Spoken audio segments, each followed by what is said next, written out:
Hello, everyone, and welcome to the Onyx Path Twitch channel. I am Travis Legge. I will be your storyteller tonight for our Dark Ages Vampire the Masquerade 20th Anniversary Edition special story entitled A Bloody Revolt.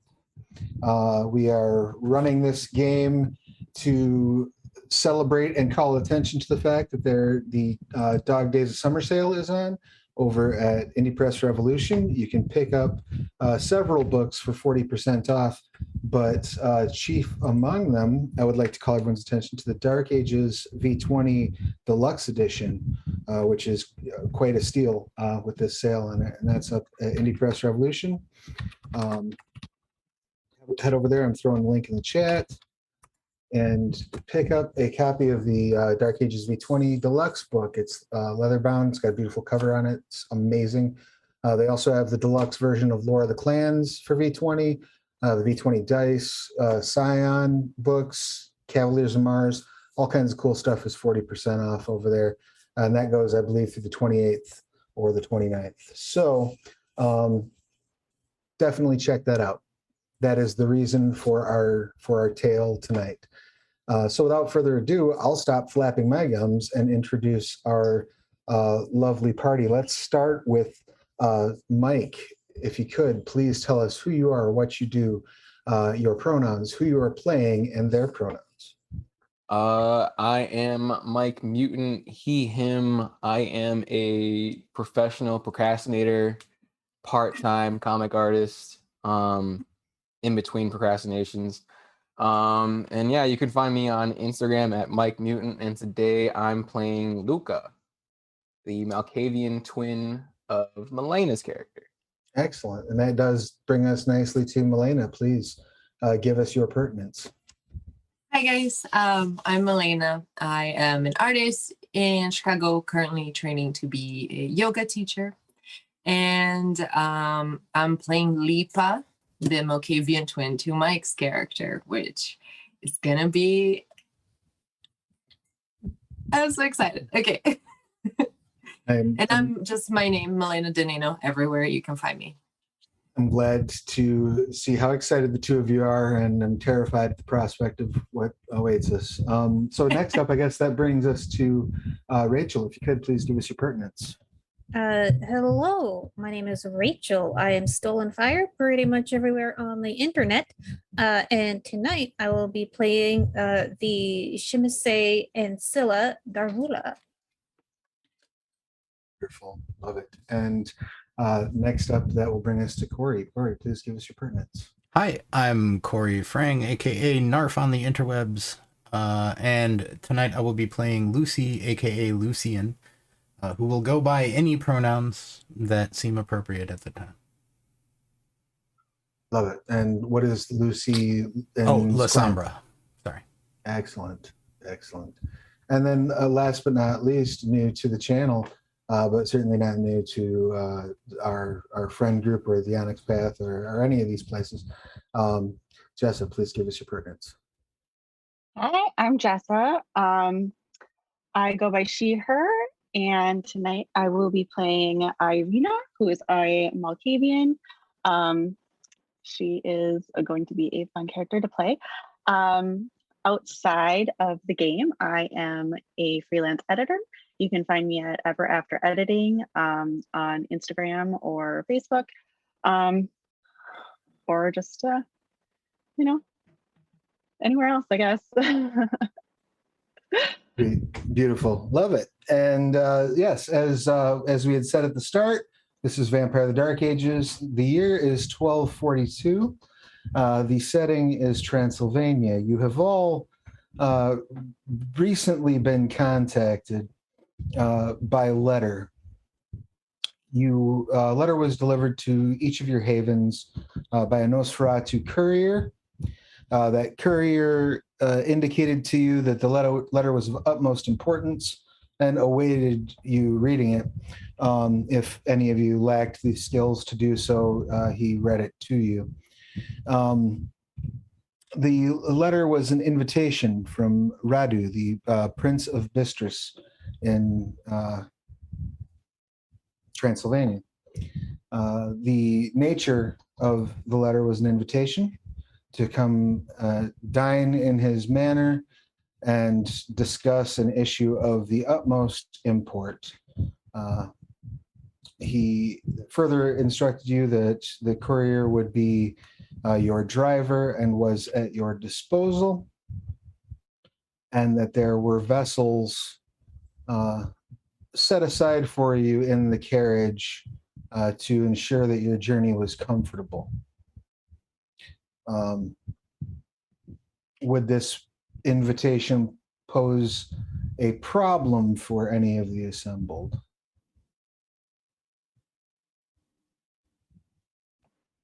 Excellent. I'll take all your silences as a no. Darvula recently got kicked out by her sire, so she's got to carve out her own place in the kindred world. So she's actually pretty hype.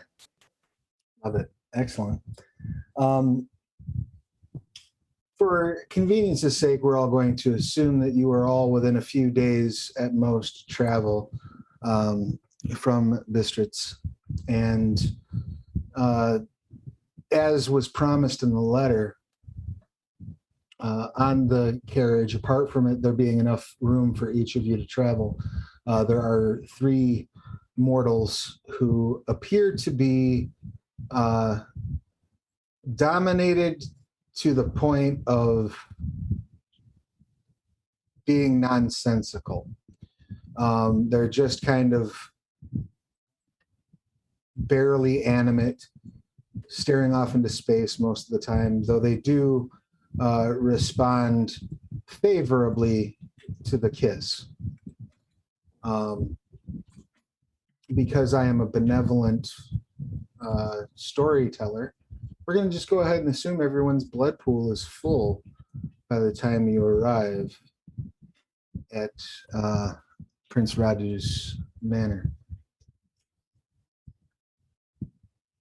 As you approach the castle, the grounds, there's a wall probably about half a mile outside of the castle itself. Wrought iron gates open at your approach despite the lack of any sort of apparent personnel manning them. Once inside, the vegetation is mostly dead. There's a lot of browning vines, naked branches on trees, despite it only being late summer. We'll say it's August, roughly.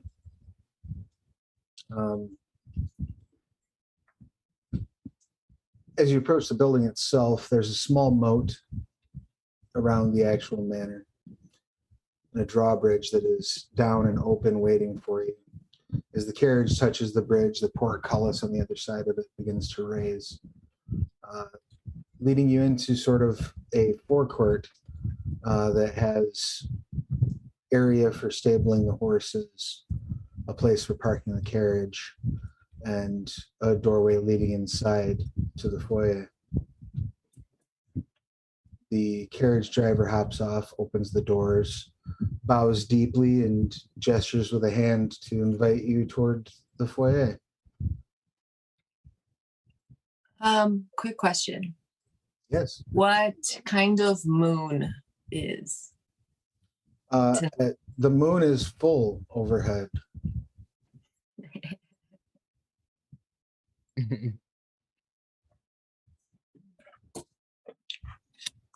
Any other questions before you step inside? Do we all see each other? Yeah, you all would have basically you would have picked you up in a circuit along the way.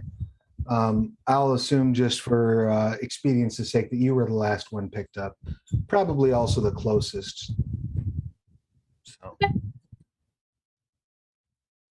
So you will have had a bit of an opportunity to exchange names at the very least, ask any questions. Are there any items you would like to address on that carriage ride there, or things that you would like to have talked about on the way there? Or anything you'd like to share that the others might have noticed about your character on the way there? My character, she wears clothes that are a little outdated but well taken care of, and is completely proper, like very polite, almost unfailingly so. Excellent. What about Luca and Lipa? Anything that would stick out about the two of you, or that people might notice on this journey?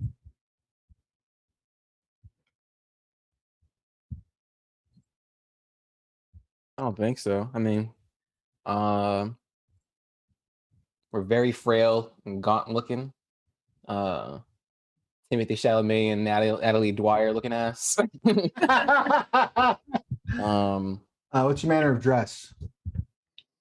We're just wearing like farmers' clothes, I assume, right? Yeah, like kind of raggedy, gauzy, just peasants' clothing. And we have like long, dark hair. And we're like basically identical, except that he is a he and I am a she. And they probably noticed us getting more irritable and more manic as the trip went on. Beautiful. A little bit. What about Arena? Any distinguishing features or things that the other travelers might have picked up on where they're? Well, she's like 14. She's got red hair. She's pretty pale, as vampires are. Probably wears, I wouldn't say like really nice merchant clothes, but like academic nice, I guess. But she's also kind of like, I mean, she's not exactly on the ball at all times. Like, she's making some interesting observations. Like when the gates open, she'd probably say something like, "Nah, more people are going to want these." I love it. Excellent. And what about Lucian? I assume... introduces Lucian, dressed in basically knight's armor, carrying a sword, probably also a bow, and like the shadows around them are like probably always a little extra creepier than normal shadows would normally be. In the sense of like, you feel like there might be something writhing in the shadow near them. Beautiful. So yeah, this is kind of the environment. This is what you've picked up on with one another as you've approached. Once you're all clear of the carriage, the Nosferatu closes the carriage door, dashes ahead of you, and opens the front doors.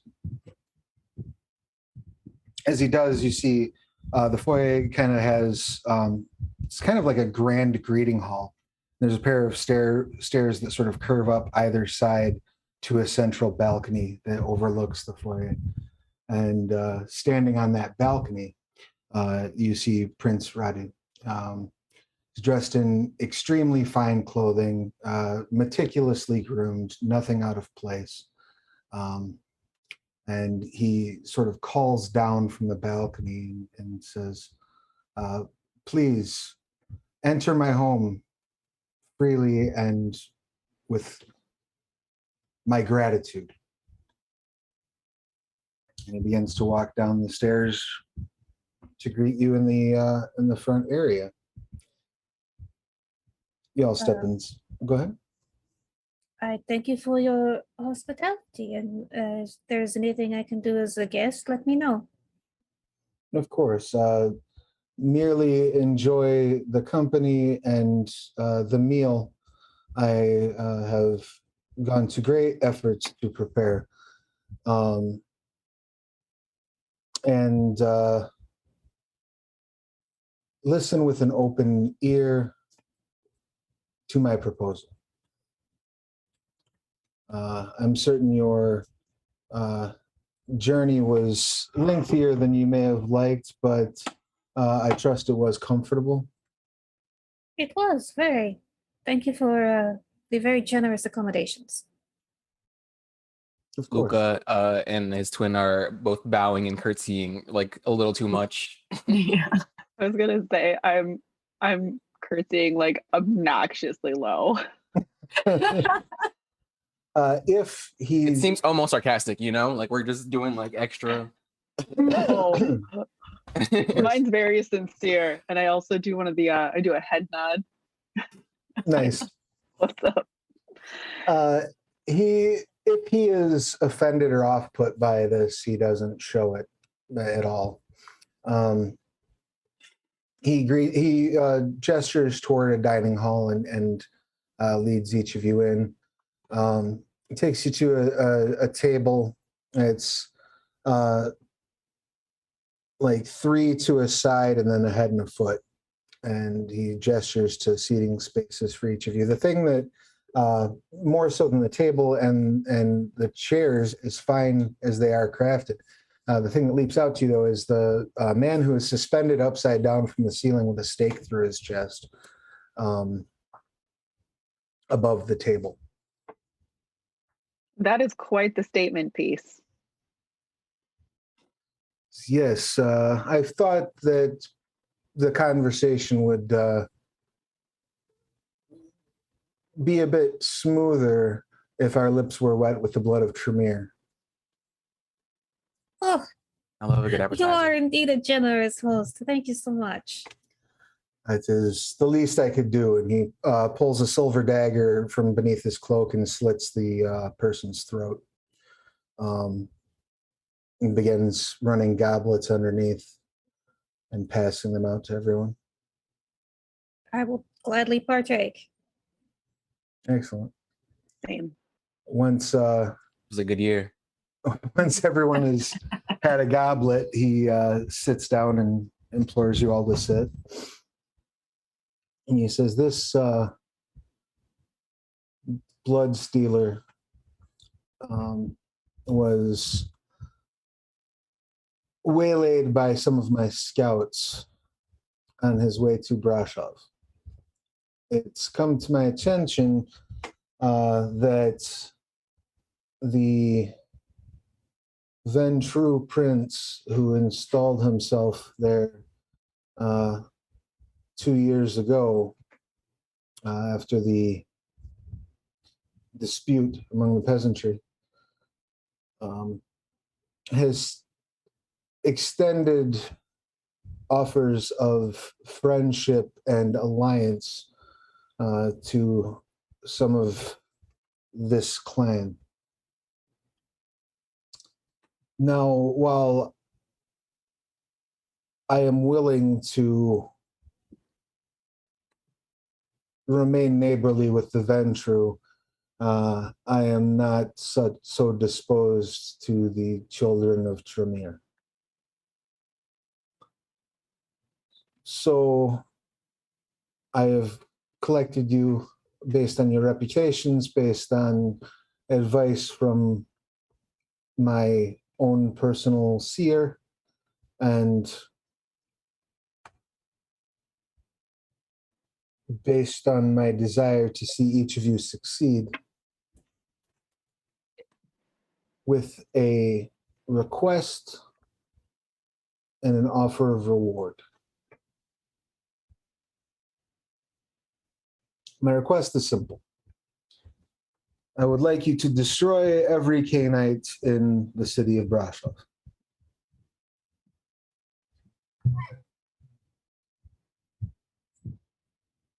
Hell yeah.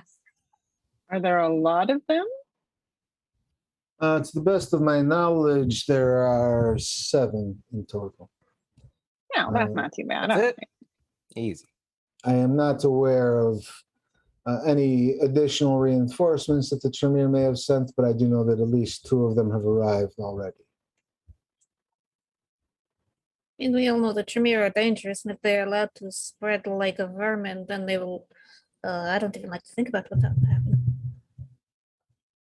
Precisely.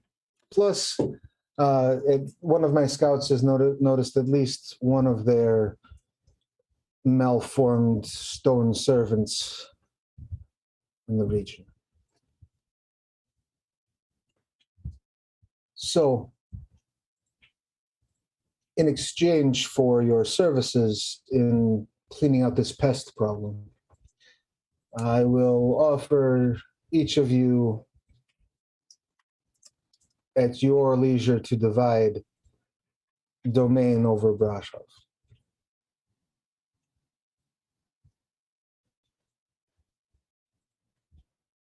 We get to kill and get stuff for it. I like it. Never murder anyone for free. Yes, if you are good at something, you never do it for free, so I'm told. I seen that one. He says, I would like, if possible, to make examples, particularly of any of the Tremere and their stone servants. I don't care what happens to the Ventru and the Toreador other than they be removed, preferably permanently.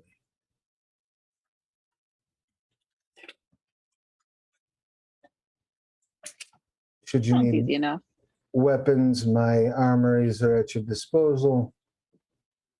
And I have taken the liberty of commissioning two, shall we say, assistants from an artist I am very familiar with. And he shouts and says, Randolph, bring forth the commissions. And you start to hear like kind of heavy thudding, like the footsteps of an approaching elephant.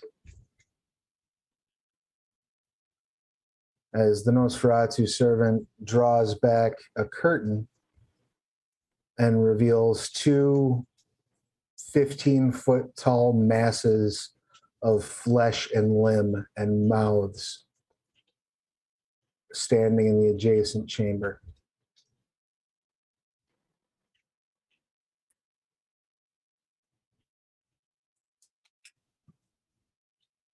Sick.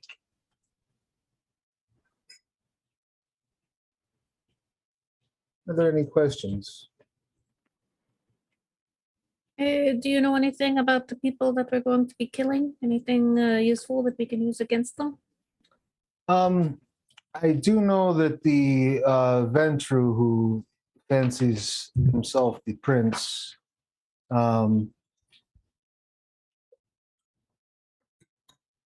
she calls herself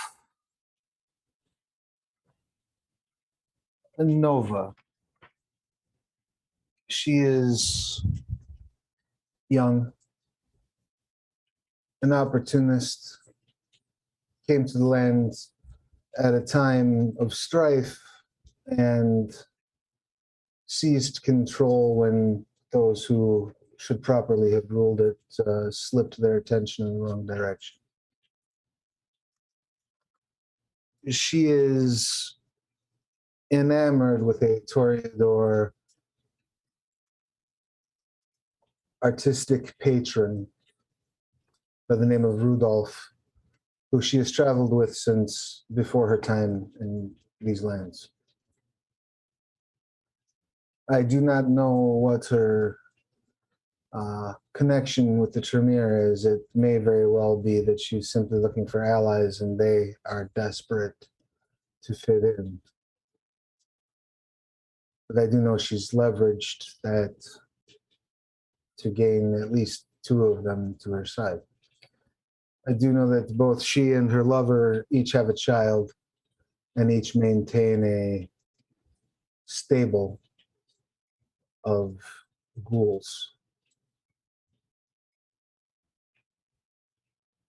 They are not combatants, though. But you don't care if they die, though, right? I would prefer if they do. Miss Robinson, you're trying to seduce me, aren't you?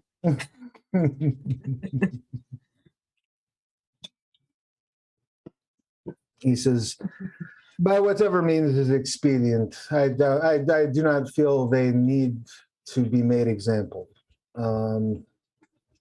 The Tremere, however, I would like to ensure it is painful. I want to know that they have suffered as they have made my kin suffer. Oh, we don't know another way. I leave the rest to your discretion. Zeus and Apollo will follow your instructions to the letter. Neither of them are particularly bright.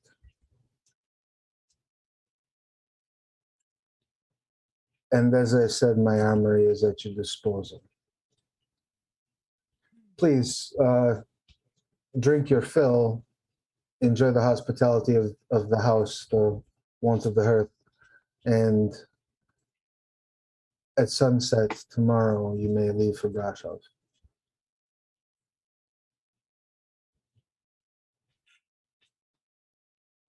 Good.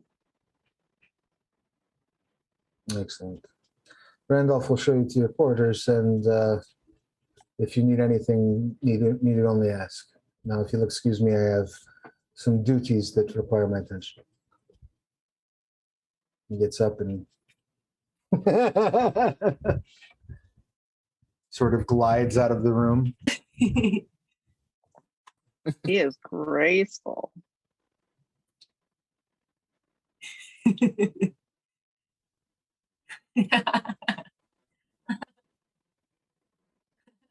Well, seems like we have much to do. You can't spell slaughter without laughter. That's a good point. Randolph kind of walks in and, is there anything I can do to make your stay more comfortable? Pulls off a piece of his face. Oh, thank you.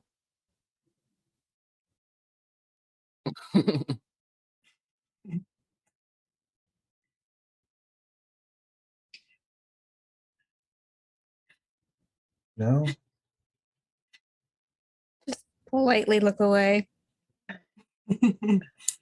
Being very I'm rude. looking to see if other people notice him pulling off a piece of his face.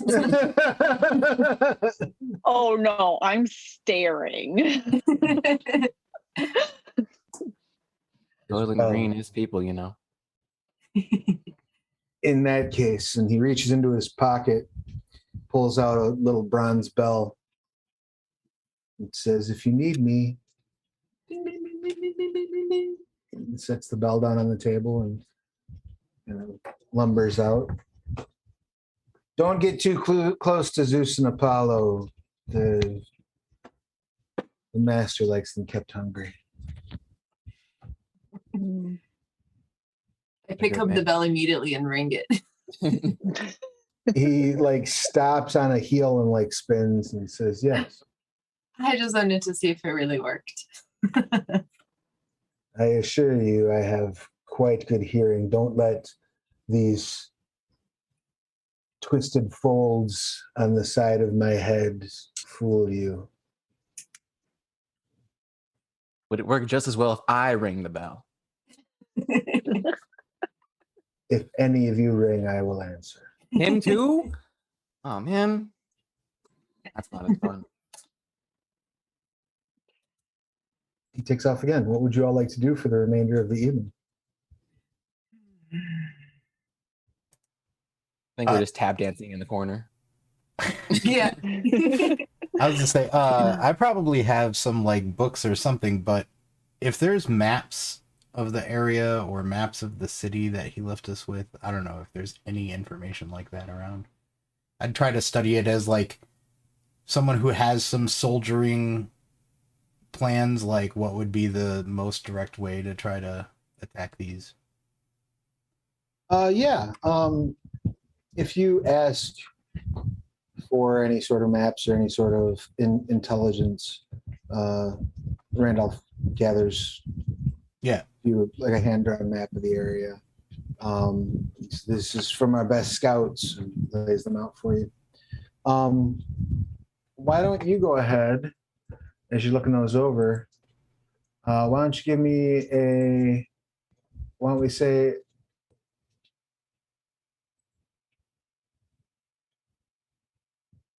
intelligence academics would apply, or if you prefer, you could also go to Seneschal if you wanted to look at the house itself and maybe some of the ways you might be able to actually access that. Either way, it'd be one success. Okay.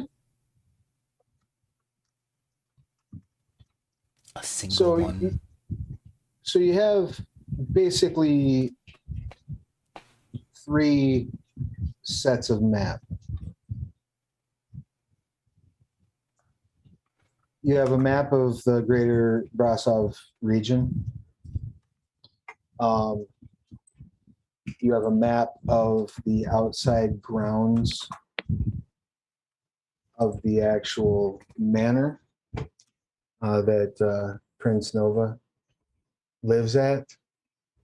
And you have basically like a crudely drawn floor plan of the manor. The manor itself sits on 2 stories with a 3rd story like balcony on the north and southwest facing corners. You can see where the kitchen is, the staff housing, the dining hall, the sitting room, the library, and then the various sort of private bed chambers and the like.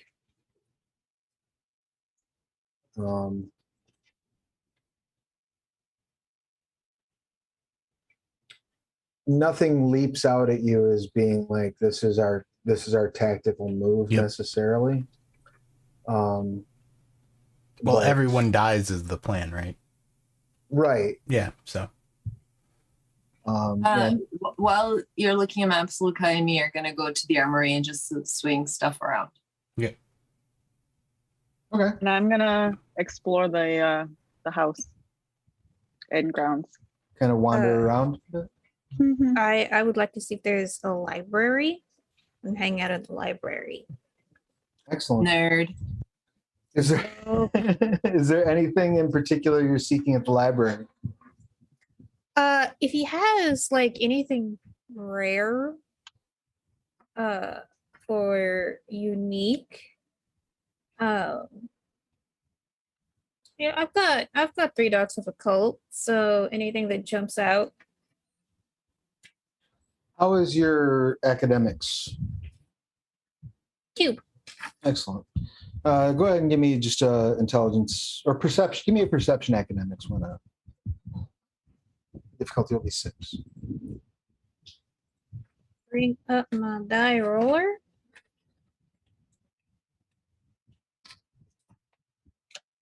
Perception academics, you said? Correct.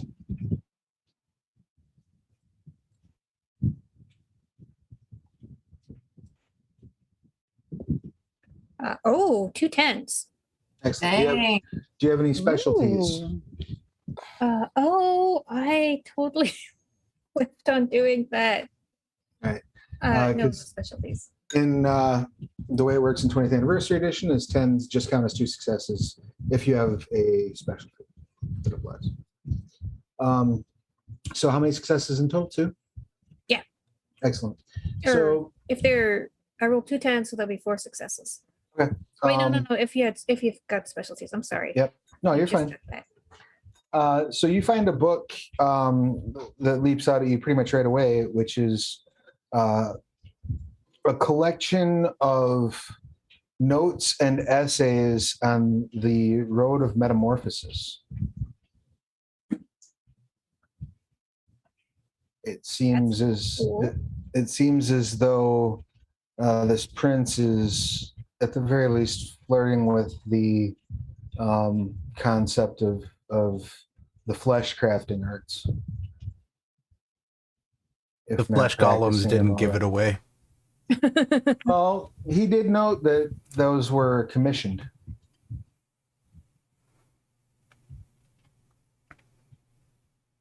So, indicating that he didn't create them. But you can certainly do a little bit of reading into that philosophy if you'd like. Sure. Excellent. You spend the better part of the evening studying.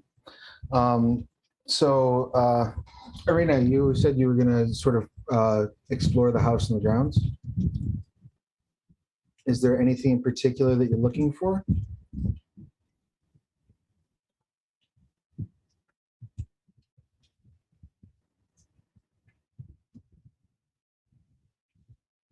Who's that for? I was asking Arena. Jessa. And she was shaking her head. Nope. Just kind of seeing what you see. Why don't you Crow do- Brain says shiny. That's fair. Why don't you go ahead and roll perception plus empathy for me, if you don't mind? Gotcha.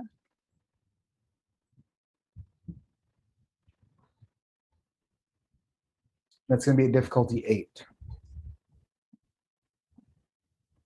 Well, for successes, I got a 6, a 9, and a 10. Under your other traits, it should list an empathy specialty. What is that? My empathy specialty is emotion. As you're wandering around, you notice the place is extremely well kept. Everything is polished, dusted, very well cared for. But as you're looking over some of the armors that are on display, you notice as they're being buffed, there were like some streaks left. And in those streaks, you find a warning. And that warning is a tide of blood, doom, destruction. There's death on the road ahead. That just sounds exciting. Wonderful. You continue. You make a note and continue your trek. Now, the two of you that are going into the armory to just sort of randomly swing things about, are you going to be swinging them at one another, at anything, or just kind of trying out the weapons to see what they have and what they do? I think we're just blindly swinging them in the room. Excellent. Just to get energy out. Just swinging all of the swords and Wonderful. flails. Why don't Lipa, why don't you go ahead and make a strength plus melee roll for me, please? Okay.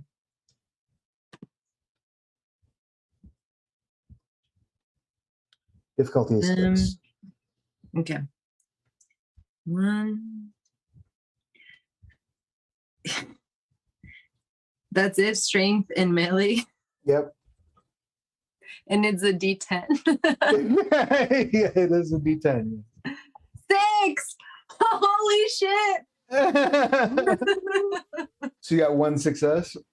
Yeah. Wonderful. But it was 6. You managed not to brain Luca with the mace that you're swinging around. Luca, go ahead and give me a strength plus melee roll.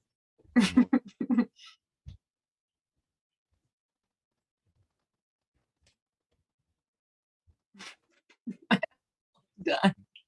Okay, so just 4 dice. Let's see. I got an 8. All right. 1 success. And One- you managed to avoid clocking your sister in the face with the lance that you're playing with. Amazing. And then we high five in the middle. Hell yeah.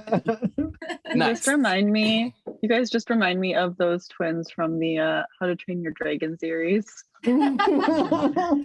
Today. Nice. Is there any other activities that any of you would like to engage in preparation for your journey? I would like to collect like just a bunch of rats, just like dead rats, and just hold them for now. Do you have animalism?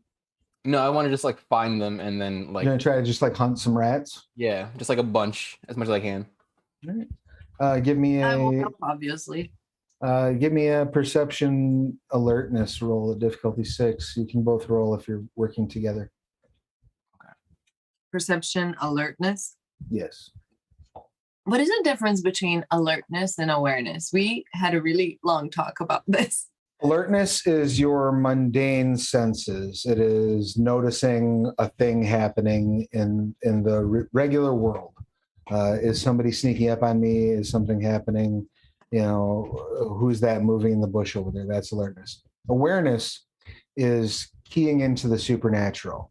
You know, do I feel something is off here? Do I feel that there's a mystical presence or a spirit about, something along those lines? I got 2 6s on that. Excellent. And I got 1 success. Beautiful.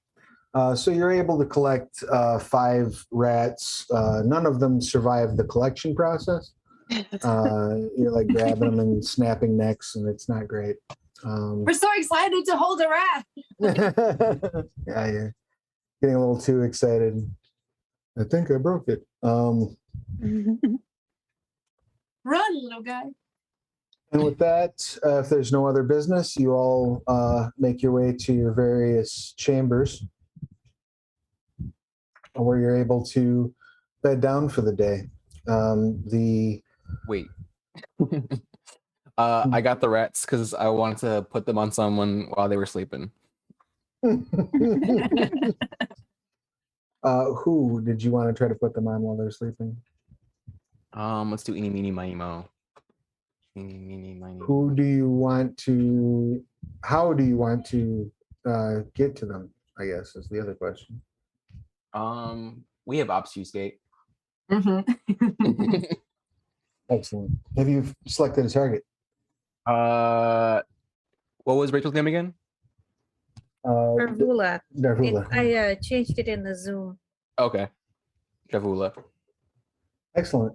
So the first thing I'm going to need you to do is roll your road for me, please, at difficulty 6. What do you want us to roll? Your road. Road.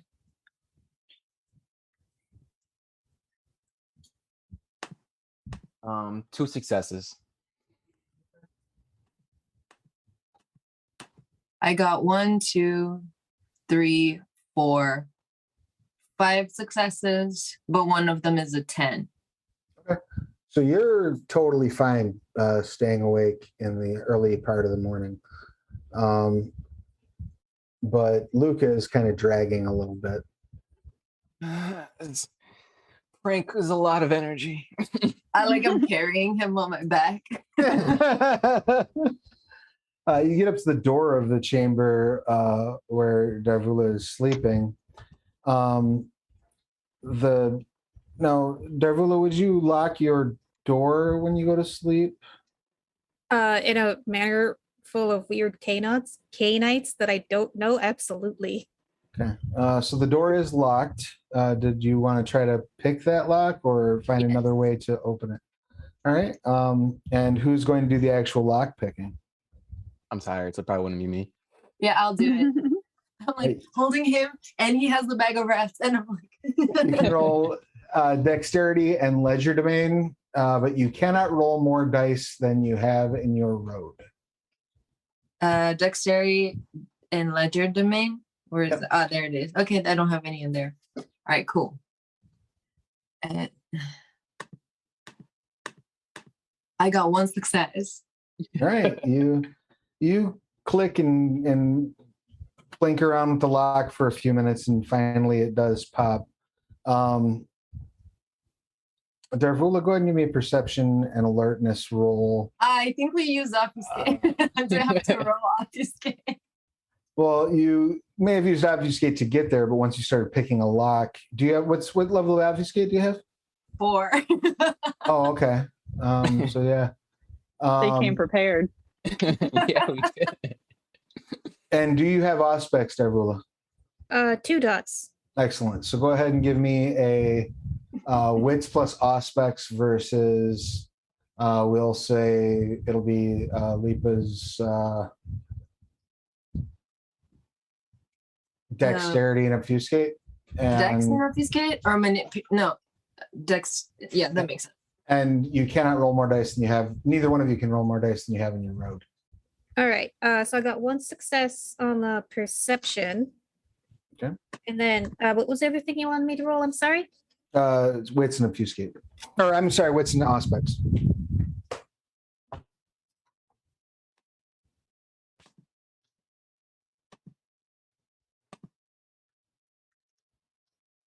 Uh, 3 successes. Excellent. I got 4 successes and one of them is a 10. Okay. Ooh. Do you have a specialty in wits by chance?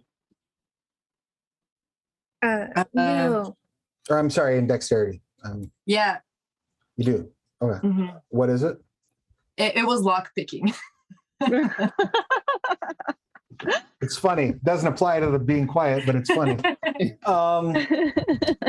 So But I have a specialty for dots of Dex. so you managed to pick the lock without waking Darvula, and you set 5 dead rats on Darvula's sleeping form. I want to like kind of crown her head with rats. Well, like a beautiful like cinematography, like if it was like framed, Like a filmed. halo. Like a Renaissance painting, hmm Mhm. but rats. It's a compliment, honestly. Mhm. Yeah. Right? You give her a crown of rat, and you're starting to kind of nod off a little bit, so you make your way back to your chambers. Carrying Luke. High five. Stick. What is everyone's road ratings? 7. Road of Kings.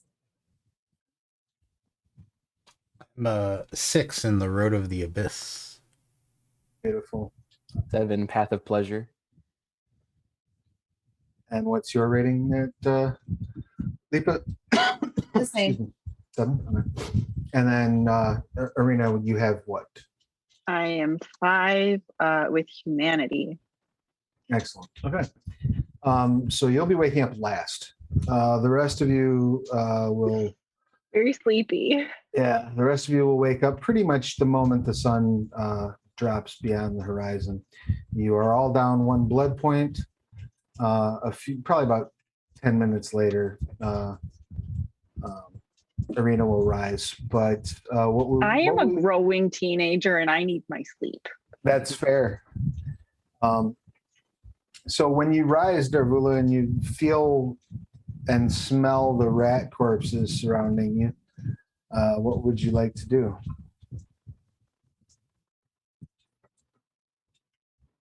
This is odd.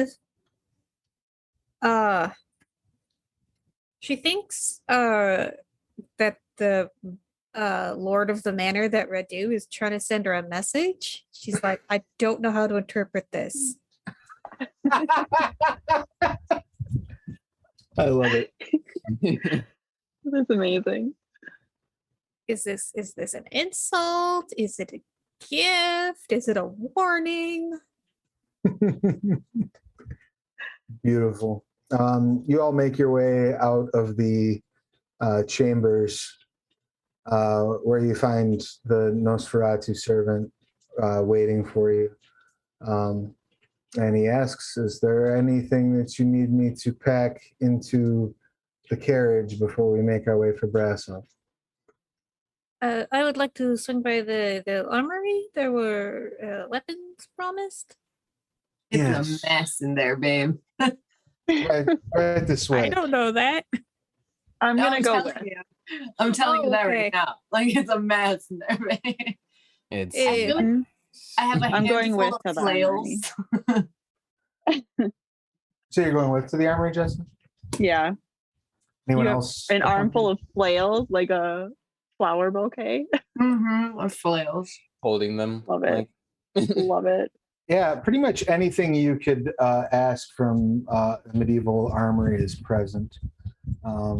Several, a disconcerting number of pole arms. I was gonna say I'll Uh, grab any yeah. extra stake-like implements. Yeah, Yeah. a positively Gygaxian collection of pole arms.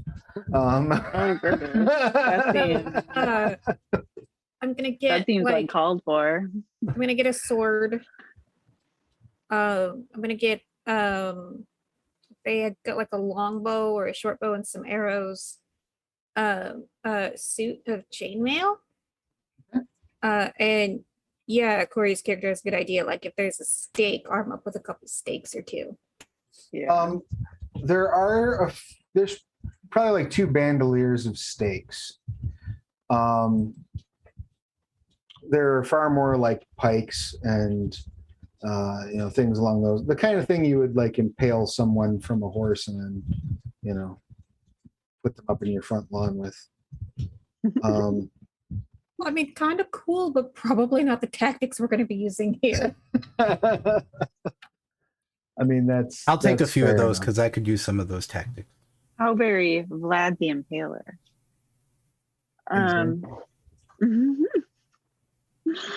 Are you alluding to? Yeah, I guess. I mean, chainmail probably sounds like a good idea.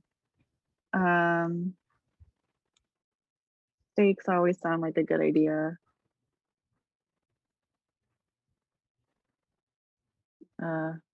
Dagger, sword. Okay. Excellent. And if you take a look at, where are we at here? How do we get back blood pool points? By feeding. I would like a snack, please. Does that work? I would like some juice I boxes ask- for the road. The Nosferatu, yes. It's like, do you have like a charcuterie board or? He says, we have peasants who serve us. Just a moment. He whistles. It's a wet and rather repugnant sort of sound, accompanied with flecks of bloody spittle. But once he finishes whistling, you see 2 young, probably late teens, early 20s, again dressed in clothing not that much different from the twins, come walking in with the same sort of vacant look on their faces that the peasants who rode along with you had.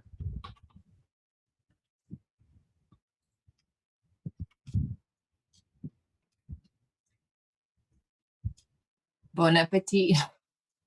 Yep. munch, munch.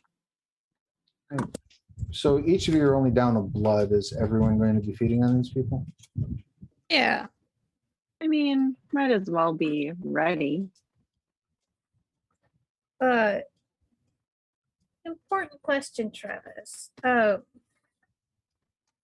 So I live in this area you mentioned earlier. Yes.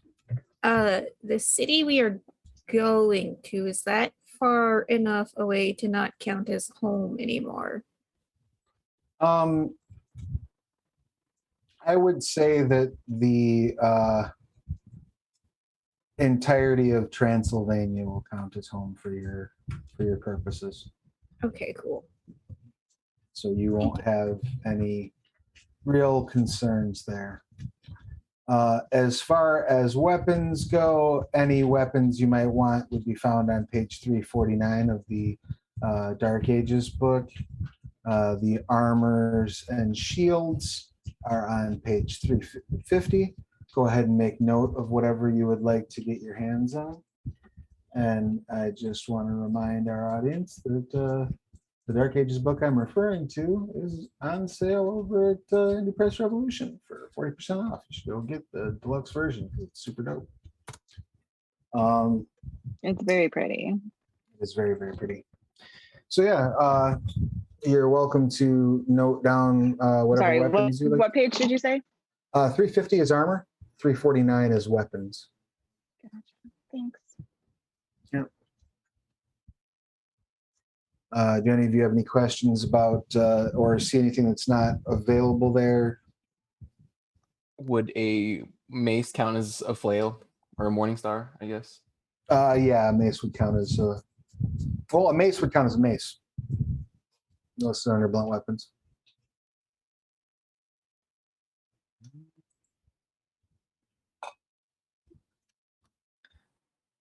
I guess it doesn't matter. Okay, either way, it's fine. Ooh, I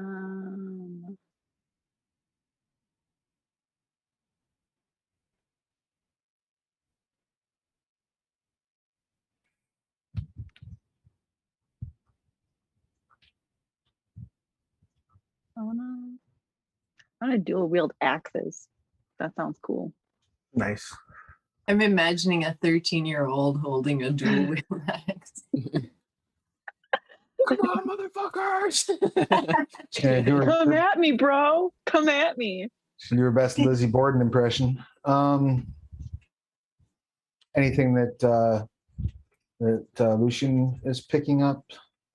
No, I mean, I came with my own knight's armor and broadsword and probably a shield and a longbow as well. Cool. All right, so you have fed, you have armed yourselves. What next would you like to do? Anything else before you load up? Oh, actually, no, sorry. I was going to grab a couple extra spears. Okay. Just make note on your sheet of whatever weaponry you're grabbing. Like I said, you're more than welcome to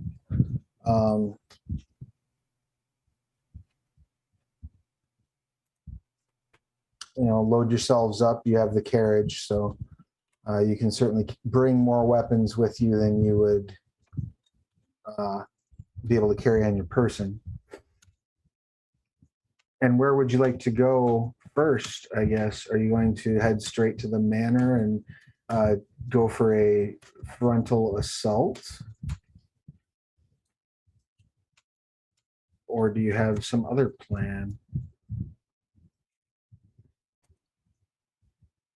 I think a frontal assault would be messy. Also, we don't want to fight them on our home turf.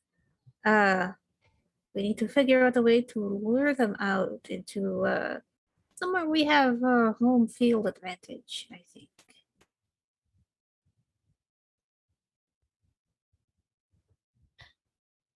The Randolph says, what would you like me to do with Zeus and Apollo? Who are Zeus and Apollo? Big boys. And we put them on leashes and take them for walks like dogs? Or is that not Just- like a thing they- that we can do? Do have leashes. He shouts, Zeus, Apollo, and they step out into the forecourt. I mean, my thought was we get there, either find an abandoned house or maybe, a tavern where the tavern keeper doesn't ask too many questions. Very well. Says I will have them stick to the woods on either side of the path. When we sleep during the day, they will watch our wagon.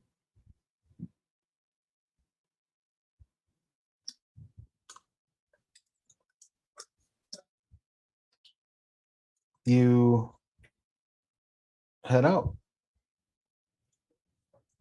first night's travel is relatively uneventful. I could try to push them out of their home if you wish. Like evict them, summon them. Every home has its shadows. Oh, that is true. That is a good idea. Definitely an option. Something we can think about. Also, what better message to send than even your home isn't safe? That is true. Possibly also maybe we reach out to the childer, turn their childer against them.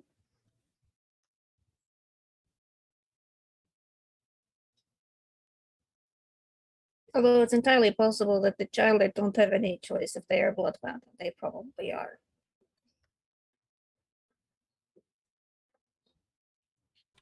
Certainly possible. Your first night's journey is relatively uneventful. You stop just short of sunrise. Are any of you taking any additional precautions besides just sleeping in the carriage and hoping for the best?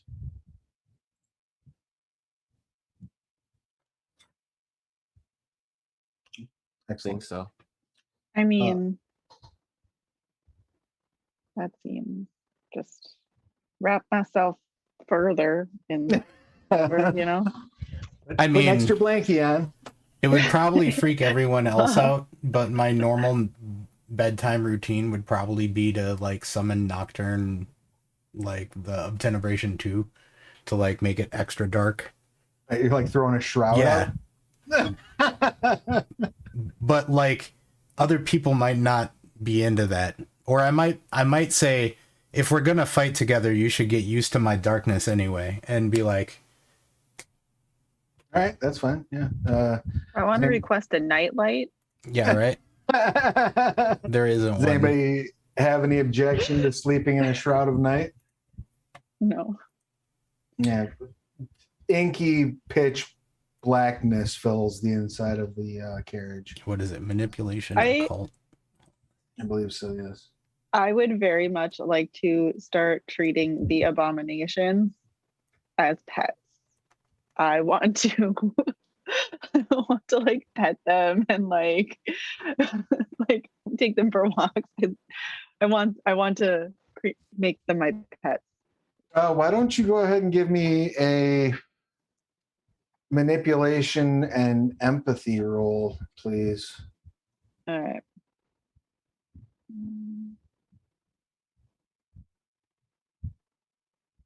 I'm just looking for my empathy. There it is. Oh, that's a lot of dots.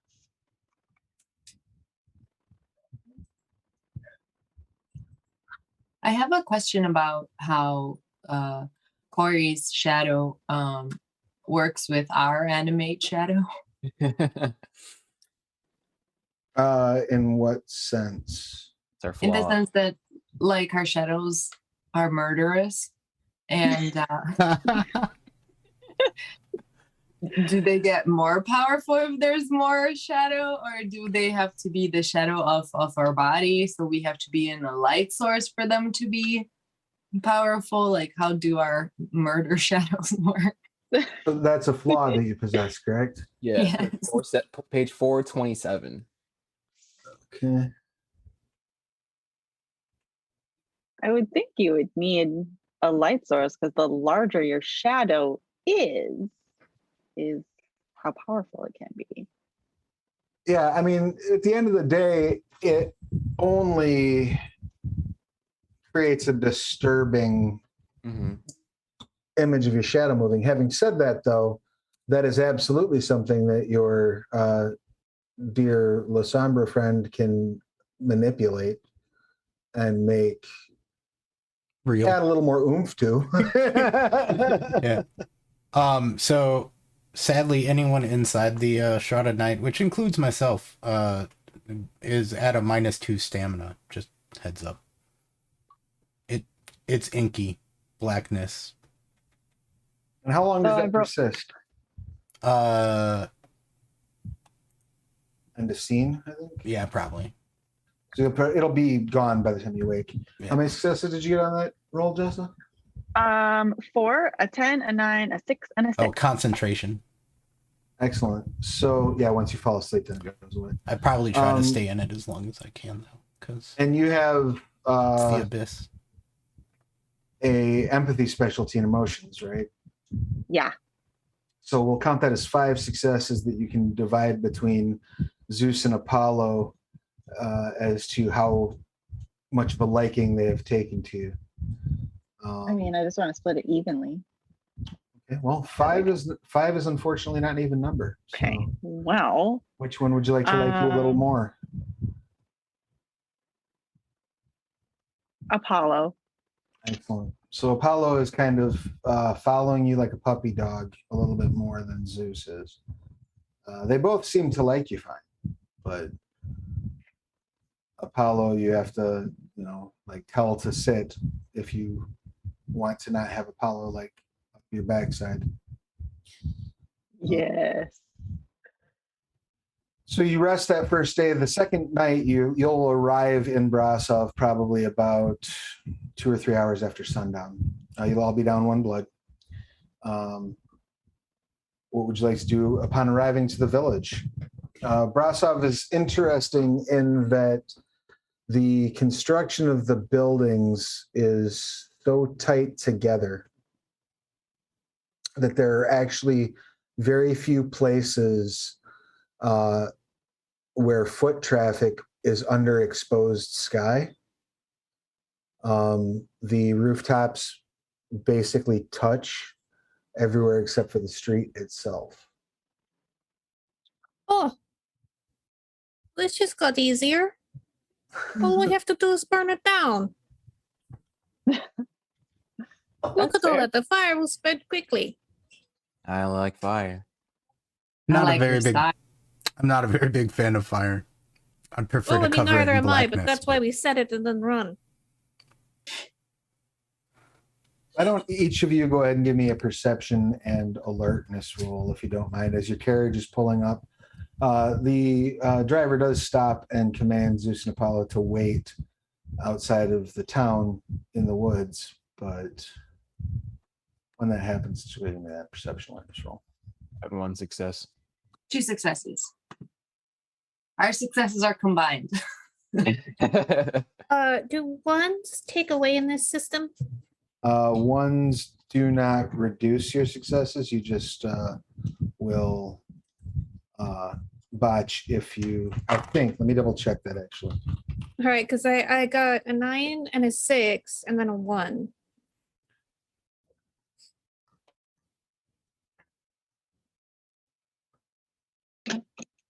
Okay, so ones do cancel your successes. All right, so 1 success then. Excellent. Ones 3. cancel successes. Yes, now you know, and knowing is half the battle.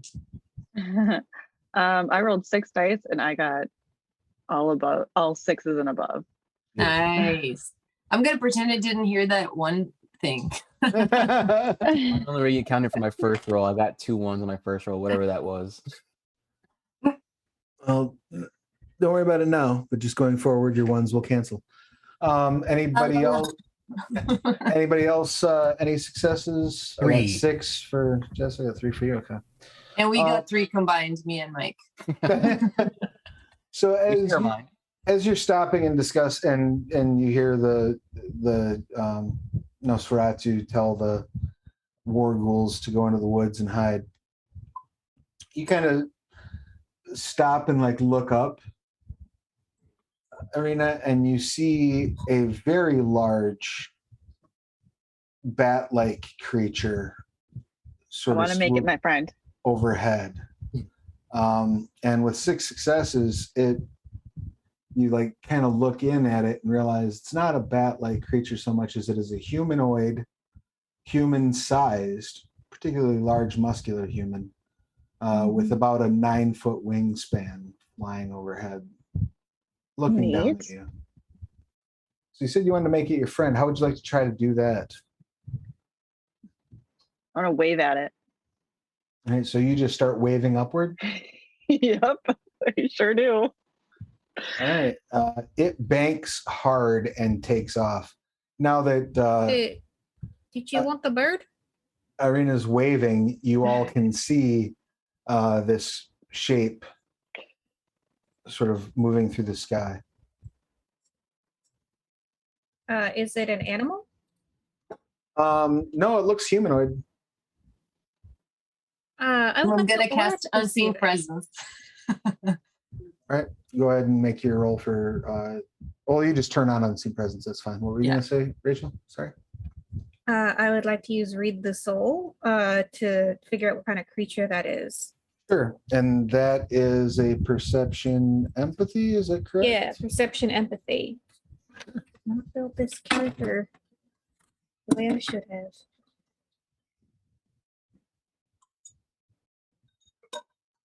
Ooh, 3 successes.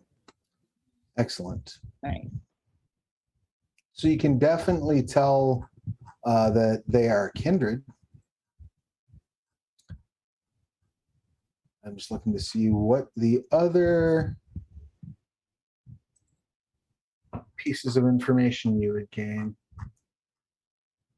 So they're pale aurid.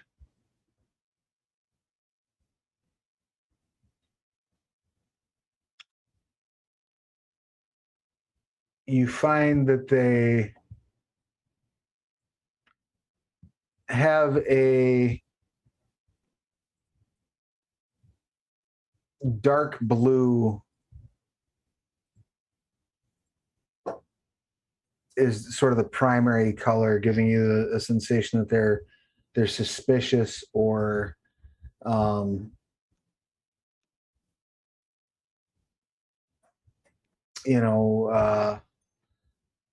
I guess vigilant. And there are hints of purple, of aggression sort of wafting through their aura. Okay. Whoever that is, they're up to no good. Are you saying they don't want to be friends with me? I don't recommend it, no. Hmm. And why don't you go ahead and roll intelligence occult for me there, Dervula? Oh, this one I'm good at.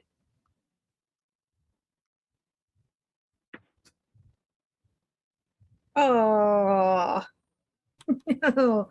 I rolled 3 1s and 2 successes. Okay. As you said that you jinxed yourself. I know. I roll 3 dice. I get successes on all 3 dice, and then I roll 7, and then this happens. You're not 100% sure, but you think that might be some sort of shapeshifter. Okay.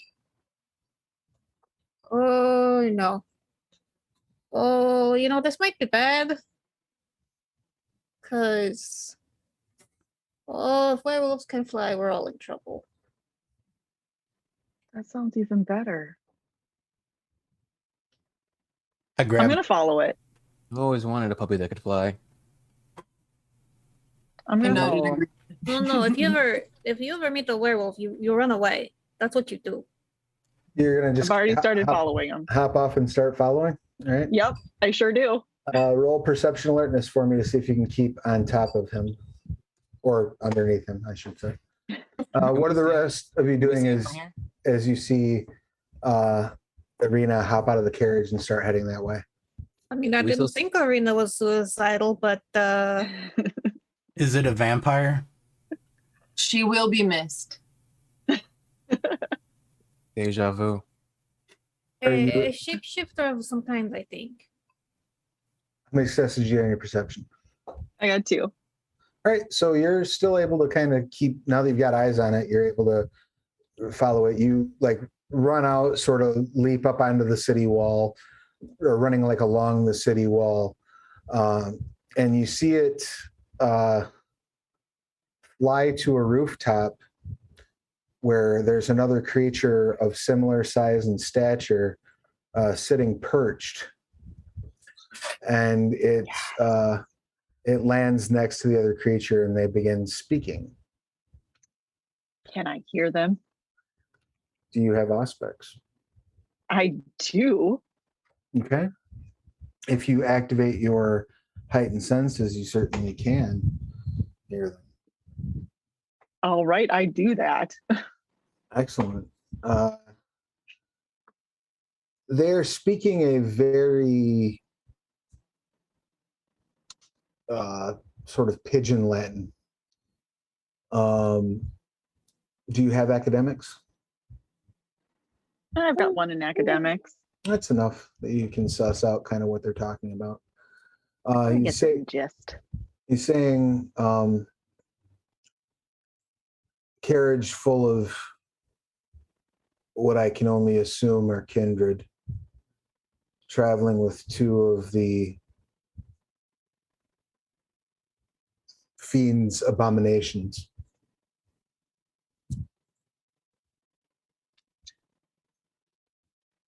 The second, the one who has already perched, says, I shall warn the master. From like behind sorry, what Jessa, what was your character's name? Arena. From behind Arena, I'll be like, oh, I totally can. Should I kill them? My bow is like drawn over your shoulder.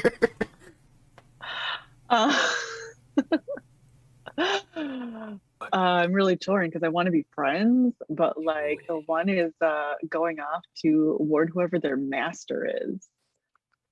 And with that one jumps off the roof, his wings extending, and glides down to the ground. Can I take a shot at it? Absolutely. Cool.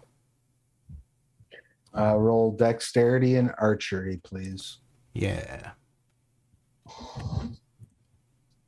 Now, did the rest of you follow along, or are you still all back at the carriage? I think they're shapeshifters, so I don't want to get torn apart by werewolves. So I'm staying here.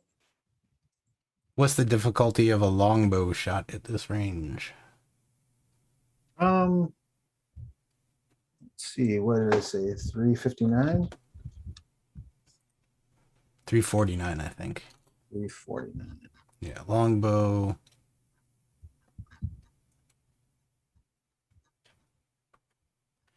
By the way, I spent 4 blood on physical stats to keep up with the hopping of roofs and whatnot. Okay.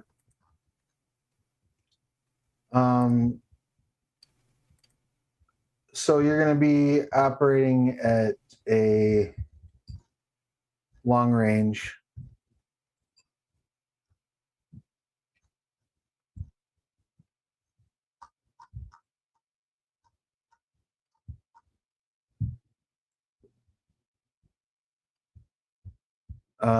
Your difficulty is going to be 7. All right. 7d10, difficulty 7. Ooh, 2 8s, a 9, 3 hits. Excellent. So that is 4 lethal. Mm-hmm. Armor piercing 4. Oh, beautiful. Badass.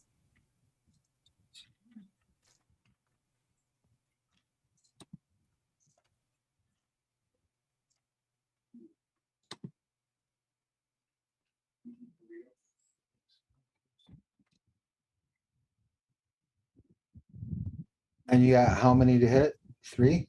Yeah. Excellent. So you drive the arrow through its heart. Sick. And it drops. And you hear the other one scream something in a language you don't understand. And now Nice. we will need initiatives. So I need everyone, because you can all hear this scream from where you are at. So let's have everyone add together the total of your dexterity, plus your wits, plus your celerity, if you have the celerity discipline. and roll 1d10 and add to that total.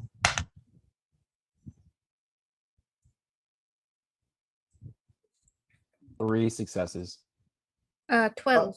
It's you're not rolling the pool. You're rolling 1d10 and adding it to the total. So you roll Oh. 1d10 plus whatever you have in dex, 1d10 plus whatever you have in wits. Yeah. And I then got an 1d10. 8. No, just one. Just take your dexterity, Okay. your wits, and your celerity. However many points that is, and then add to a d10. Yep, and add that to a d10. So 5. Why didn't you say so? I believe I did. You said a 12, Rachel? Yes. 16. Ooh, yeah. Nice. Oh, wait. I'm sorry. You I got add, an Wait, 8. hold on. I'm wearing heavy armor. -3. 13. That's still really good. Right. And what did we get for Irina? 8. Luca? 9. And what did Leapa get? 13. Excellent. So the first action will go still to our gargoyle friend. They, after like letting out this huge shout, they take off kind of running at you on the roof and leap, their wings extended. And now it becomes perfectly clear to you, Lucian, that this is a 7-foot tall, stone-skinned, muscular, almost bat-like humanoid with stone wings and massive, massive talons. That doesn't make me want to be its friend any less. It is moving toward you at a high rate of speed, but that's all it is able to do as of right now. The other guy who sent us on this mission mentioned gargoyles, right? Yes. Yes. I'll say this must be a gargoyle. A gargoyle. Excellent. I've always been looking forward to dueling one of these. So, Lucian, you are next. You already killed one. But this one sees it coming. So I want to be friends. what would you like to do, Lucian? You're next. Somewhere between me and him, within 20 feet of me, is there a source of like a nice shadow? I mean, it's night and there are very few lights going, so kind of everything is shadow. Nice. Then I would like to Arms of Airman and bring up some tentacles between me and the gargoyle. All right, just kind of fill the space with tentacles. Yep. Yeah, they're not quite close enough to actually hit them, but go ahead and spend, was it 1 blood for arms? I can increase the length by spending blood or increase their strength and dex by spending blood, but just to bring them is just a manipulation occult difficulty 7, according to this. Okay. It's page Beautiful. 229 if you want to look at it. No, you're fine. Go ahead. So that's, yeah.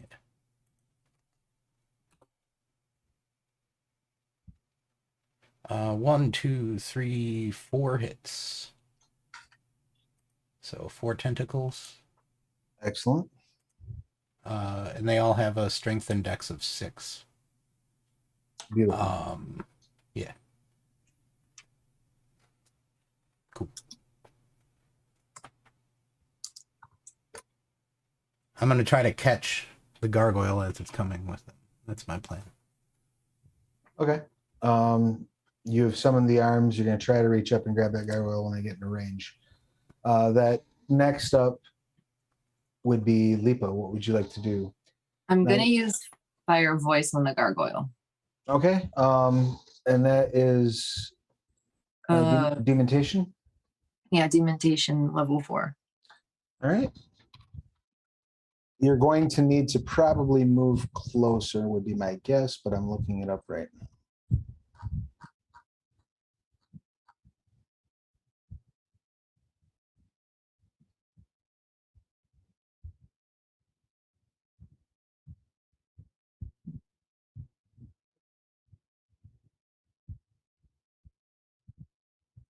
Okay.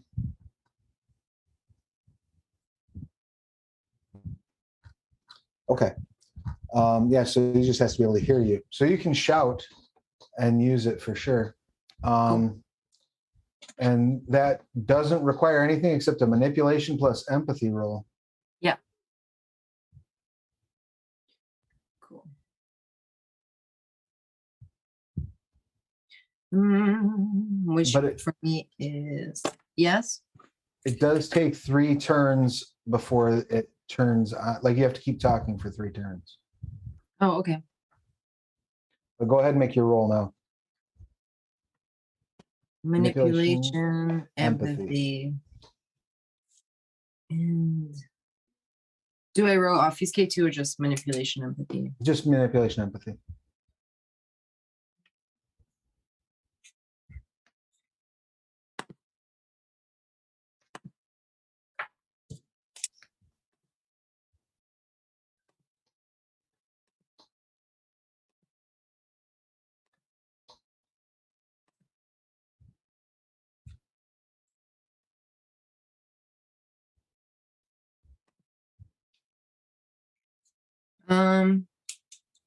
I do have 5 points in manipulation. I didn't think we were gonna pick specialties. I'll Or allow that you to count tens as twos. Count tens So as my twos. tens counts as twos. Yep. So I got 1, 2, 3, 4, 5, 6, 7, 8 successes. Excellent. So you could affect up to 8 people, but there's only one that you see right now. So There's only one that I want to affect, anyways. they will get a chance as long as you're able to keep talking for the next 2 turns after this. They will need to make a check against Rodschreck. Okay. That brings us to Darvula. Hello. I totally made a political face character. I'm so bad at fighting. So I'm gonna get other people to fight for me.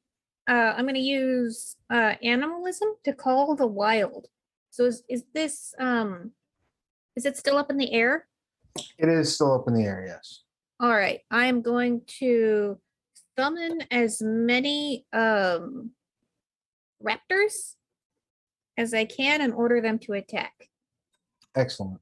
And what is do you have that discipline open at the moment? I do. Charisma plus survival, 1 success. So a single animal response. Yay. Excellent. So Hawk comes flying up and will attack on the next turn. Okay. Um, And I think that's all I can do for now. wonderful. So that is my turn. And that will then bring us to Luca. I'm gonna use invade the mind. Okay. Nice. I gotta roll something for that first, or That's demontation, right? yeah.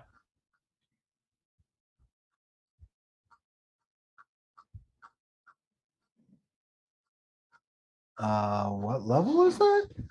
4. Oh, it's Auspex. My bad. It's Auspex. That's, Aspects 4. Oh, okay. 197. Sorry. Yep. No worries.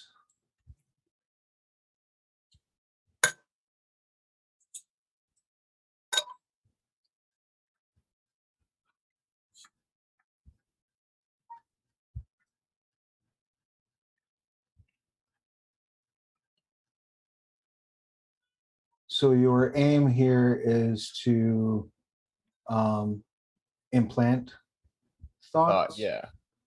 All right. The thoughts just like you bit off more than you can chew. It'd probably better if you just ended it right now. All right. Go ahead and roll intelligence plus subterfuge. Your difficulty on this roll is 3. Okay. Plus the aspects, right? No, just the intelligence subterfuge. Okay. This is very different from the one we normally Yeah, 20th anniversary edition does not generally add your disciplines to your die pools. I got 2 successes, 2 9s. Okay. That is sufficient. So you would like to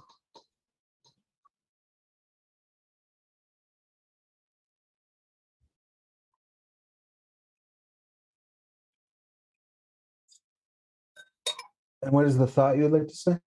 Basically, for him to just like kill himself. Right on. Like you bit off more than you can chew, give up, kind of thing. Yeah. Okay. He sort of drops out of the sky, but lands. He's not like debilitated. He's conflicted. And that brings us to Arena. What would you like to do? She wants to make friends. She will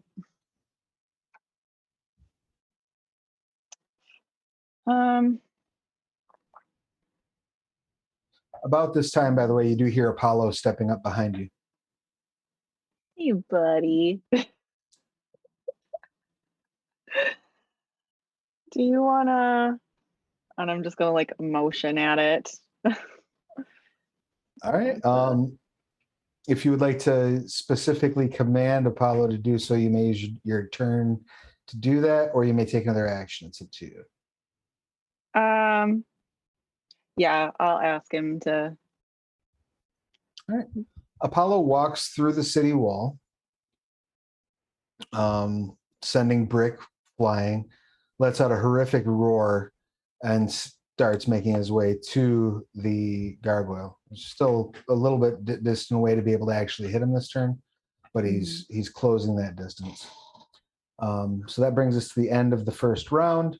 At the beginning of the second round, the gargoyle who is there is going to leap forward and try to take a bite out of Warghoul. I mean, he's a very big target. I can understand.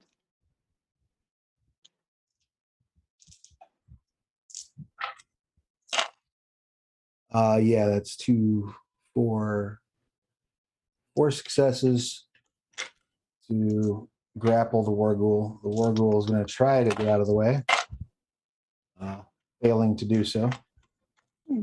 So he's got a hold of the Warghoul, but is not able to bite him just yet. However,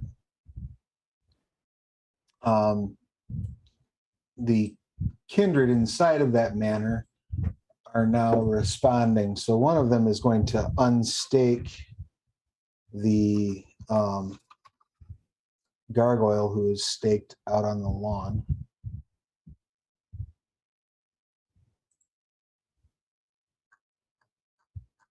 And second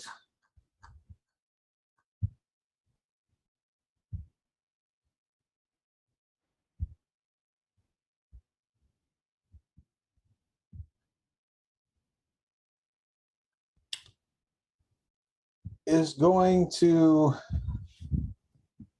try to debilitate the La Sombra a little bit.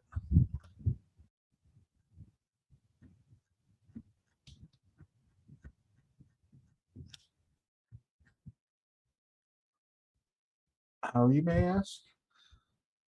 I do. They're going to spend a point of blood and make a willpower roll.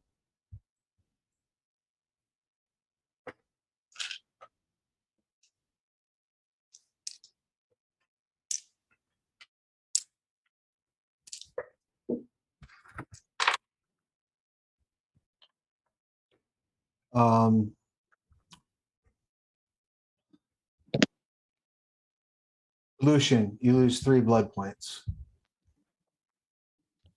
as you hear a female voice shouting in Latin, coaxing the blood forth from within your very corpus, out of the pores of your flesh, through the sky in front of them, as this like blood tentacle basically goes through your arms that are slapping at it, trying to stop it, and directly into the hand of this woman, this robed woman who is now standing on the lawn.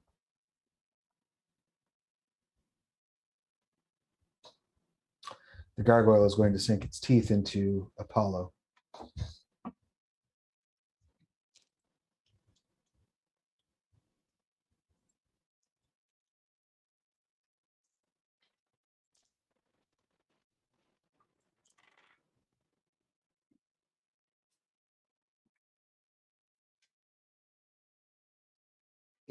bites one of Apollo's appendages off as blood sprays into its face, and it just starts drinking wildly.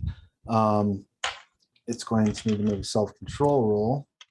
And I'm going to give it a +2 difficulty to that roll because there's a Malkavian poking at it. But it got ample successes and does not frenzy. The other kindred is engaged at the moment with destaking a gargoyle. So that brings us to Lucian. What would you like to do? I would like to show this Tremere that they stole that trick. I'll say you stole that trick from the Abyss, and we do it better. And like actually let my shadow continue to follow the blood tentacle that she pulled, and use it to darkness within her. Excellent. So spend a will or spend a blood, roll willpower. Difficulty 6. The resulting shadow envelops the target and strikes terror within them. Individuals observing the darkness within, whether as targets or onlookers, may suffer from intense fright. Any character with fewer courage dot than the vampire's successes, which is 1, 2, 3, 4, 5, 6, will flee. Cowan, terror, or if Knight must roll to resist Roshrik. The individual touched by the darkness within loses 2 points of blood per turn, though may reduce with a stamina difficulty 6. Each turn they remain in contact with the cloud. So, quick question for you: is that straight up Tenebration, or is that No, it's a Tenebration 6. It is a Tenebration. Okay. Yeah. Then the good news for her is she doesn't frenzy and run off. But yeah, you get 2 blood back. As she is definitely not happy about this situation. Well, the cloud has 2 blood. Oh, that's right. Yeah, it's got to come back into you before you get the blood back.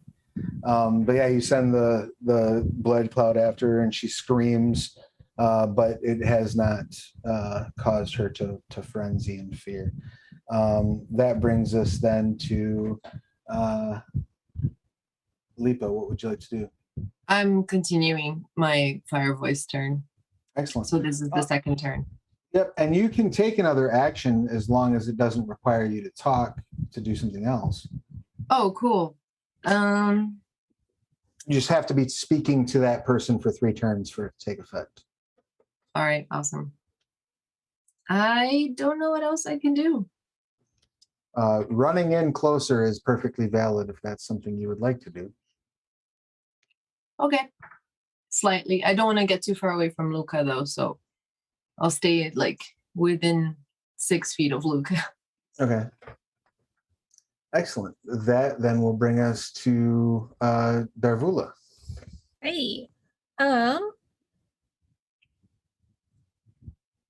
Yeah, I would also like to close because my next tactic is going to be to use Dominate. Okay. Could I do that this turn, or am I going to have to spend this turn getting closer? You're probably too far away to lock eyes with anyone. All right, yeah. Any other preparatory action you want to take while you're running up?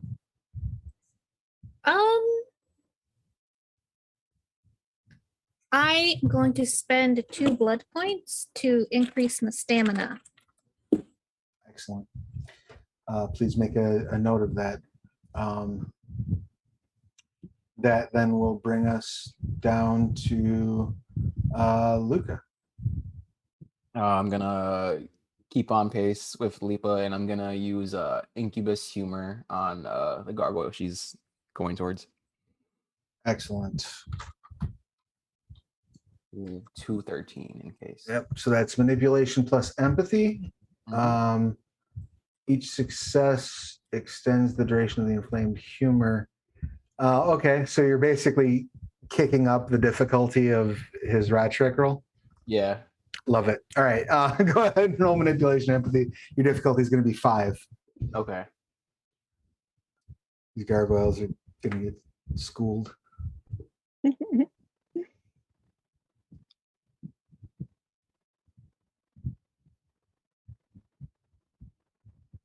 1, 2, 3, 4. 4 successes. Okay. Oh my god. Okay. So that's a 2-point +2 difficulty to frenzy rolls for the next week. Yeah. That's gonna be real bad for him next turn. All right, Irina, it is now your action. You see Apollo's getting torn to shreds by this gargoyle. Can I pull out my axes and like get between them? Get between them is probably going to be a bit of a challenge, but the gargoyle is grappled with Apollo, so like hitting him in the back would be super easy. Right. Okay. So I can. Yeah, you can absolutely come up and try to hit him. Your difficulty is going to be 5 on your Dex plus melee rolls. You can make one roll and split the successes among the 2 axes. Okay. Well. Would be the best way to do that. And you also can spend willpower points to get an automatic success. The only one willpower point to get an automatic success. Well, I rolled a 10 and a 6. So okay. Do you want to spend a willpower point to increase that by 1? Sure. Okay. And the axes are listed as what damage? I don't have that written down. Okay. They're on what is it? 349. 349. Thank you. I'll wake up 2 days from now going 349 and not 349.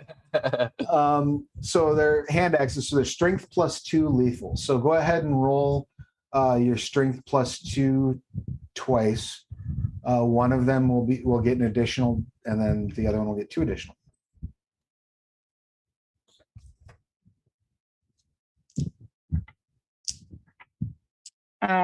So on my first roll, I got 10, a 4, a 5, and a 10. All right, so that's 2, 4. All right, and then roll the second one. This one's not as good. Just a 5 and a 2 and a 3 and a 10. So that's still 2. So a total of 5. They got 1, 2, 3, 4. So they do take an additional, or they have 1 level of lethal damage when it's all said and done. All right. So you run up and whack, and like it becomes clear when you hit with that first axe that this isn't just like an appearance. It's like chopping at a statue. And then you come down with the second axe and like crack like where the wing meets the shoulder, and there's just the ever so slightest trickle of blood comes out from underneath it. Okay, well, he's hurt now, so he's hurt now. That's what's important. That brings us then back to the top of the war ghoul is going to try to bash this gargoyle in the face with one of its remaining tentacles.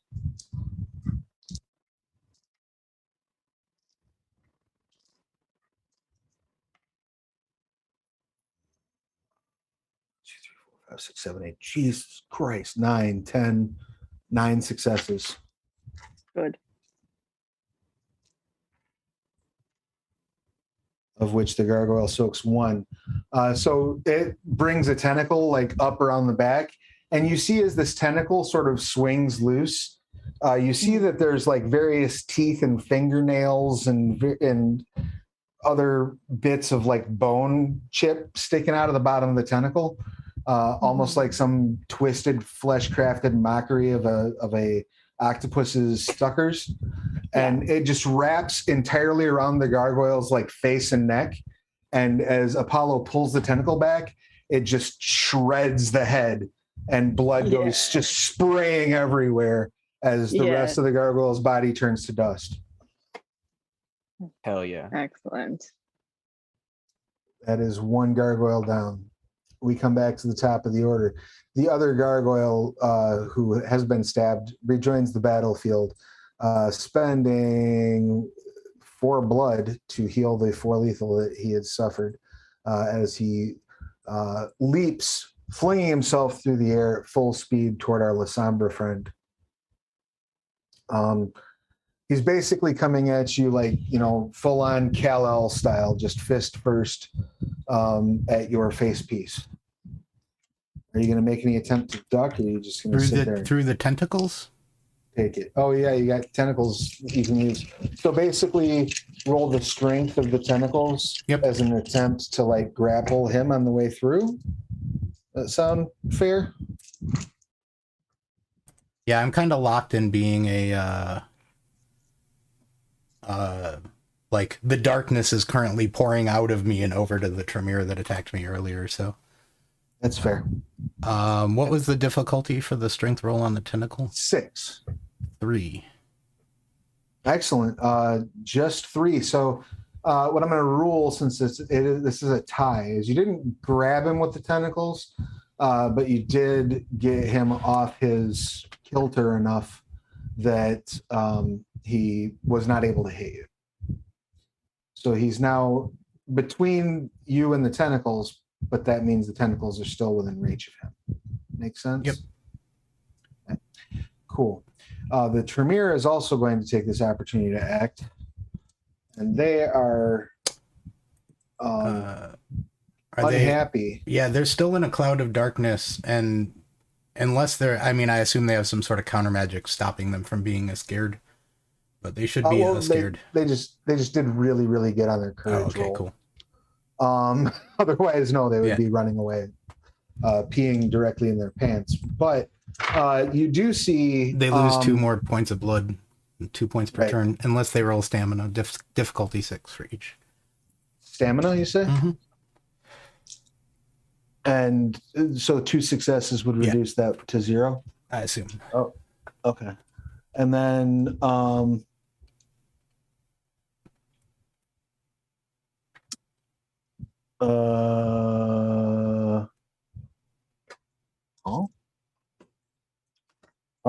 I'm looking at the wrong person. That'll be part of my problem. Half second. It's the right stat block. I apologize. There we go.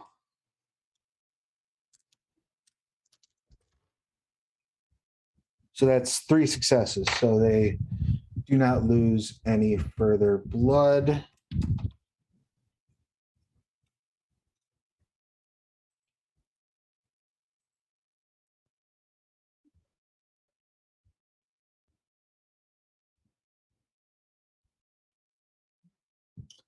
And they're going to move in on you. As they are moving in, you see a sphere of fire appear on their palm. That's fun. Do the other 3 tentacles get a chance to stop them from moving in? They're not in quite play close enough yet. The next turn, they will get a chance to take a pot shot at them. And then the last is you see a woman dressed in sort of, courtly finery. She's wearing a very fine purple and red dress, sort of step around into view. And as she does,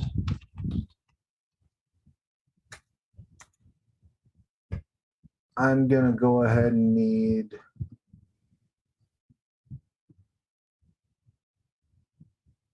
each of you to make a courage roll.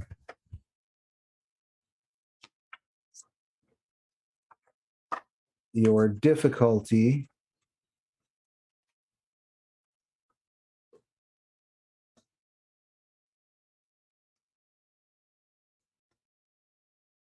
is 6. I am going to spend a willpower. Okay. Oh, 4 successes. Excellent. 3 successes. Excellent. 3 for me. Excellent. I got 1, but I'm gonna spend my lucky and re-roll Okay. one of these die. Okay. Yeah, that was 2 Rolled. successes for me. And Irina? I rolled a 9 and a 10. Beautiful. Despite the fact that the prince has activated majesty, you are all still able to act contrary to her. Though that literally lasts till the end of the turn, and then you're going to need to test again. Fair. As what seems like a god among kindred has just stepped onto the battlefield. Lucian. Do we know enough to know that that is the prince? Yeah, you know, you were given the name, you were given a description of her. You could probably reason it out, if nothing else. All right. Nothing else, judging by the like presence that she's throwing, like the literal actual presence she's throwing around. I'll take a chance. It's a shot. Can I? You said everything's kind of enshadowed. So from here to my eyesight, I'm going to step through the shadows with Walk the Abyss to behind her. Okay. And that's just reflexive, right? That doesn't actually require an action. It does require an action, yes. And I can get lost, actually. Oh, If I don't make my courage roll. Okay, so I made 2 successes to make it through, and then the courage check, difficulty 5. Oh, I got that. 3. all right. Yes, you pop out immediately behind her. Nice. And that is your turn though, right? It says the character rolls intelligence stealth to pass from one shadow to the other. Characters. It doesn't say anything about spending an action, but I would think it would take an action. I would assume so. Yeah. All right. So you're now immediately behind the prince. Can I still control the tentacles to beat up the gargoyle that's there? I believe as long as They you can each perceive get an them. action. Yeah. Yeah, I think as long as you can perceive them. Cool.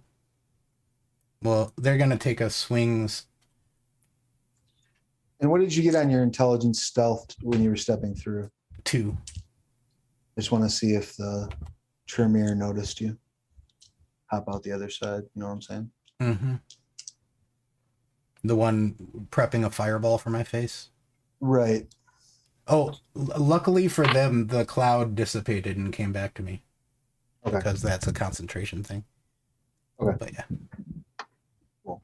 So they're only down 4 blood from you, and then 2 more from thaumaturgy so far. Well, then they took 3 from me. So. Right. Yeah. Right. Okay. So they do spot you, but you absolutely can beat the just 60, 10 times 4, I guess, for the gargoyle if he's in range of all of them. bop, bop, bop, bop. All right, 3 hits on the first. Well, is it? Yeah, it's just Yeah, it's just strength. And then for strength plus 1 bashing. Holy shit. 5 on the third. It was 3, 4, 3, 5. Hit 1 more roll. These are, 4. 4, 3, 5, 4. Okay. 4, 3, 5, 4. So this is all bashing. Yeah. Strength 8, plus 1 9, base. 10, 11, 16, right? Mm-hmm. So that halves to 8, of which he soaks 5. So he'll take 3 bashing.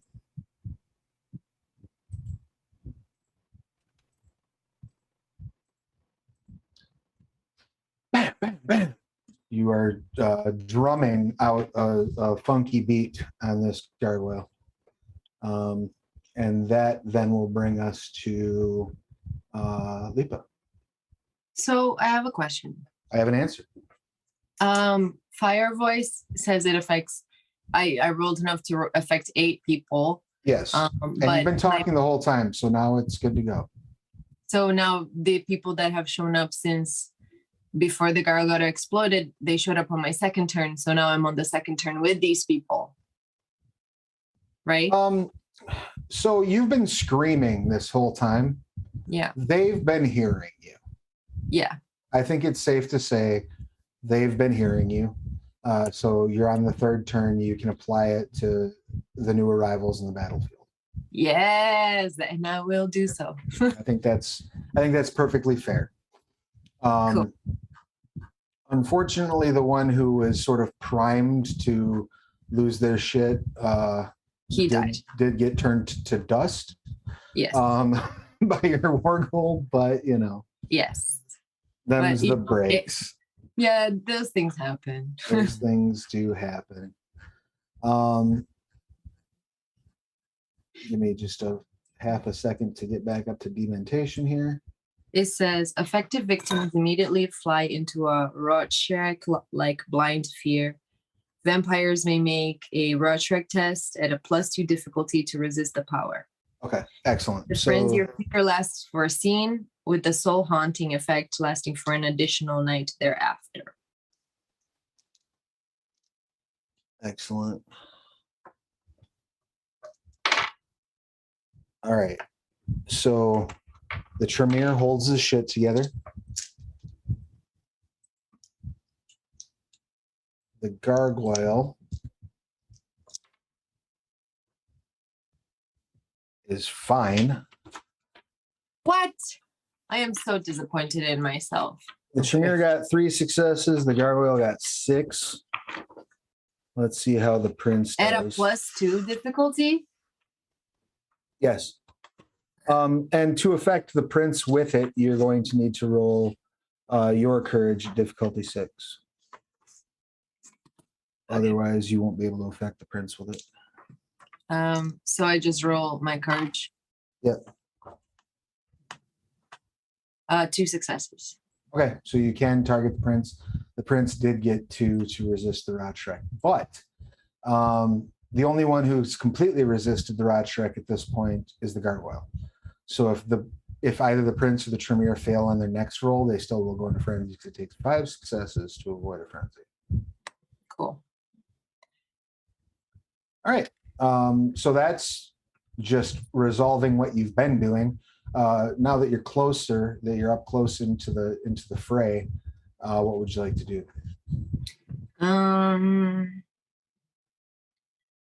I want to do another spell.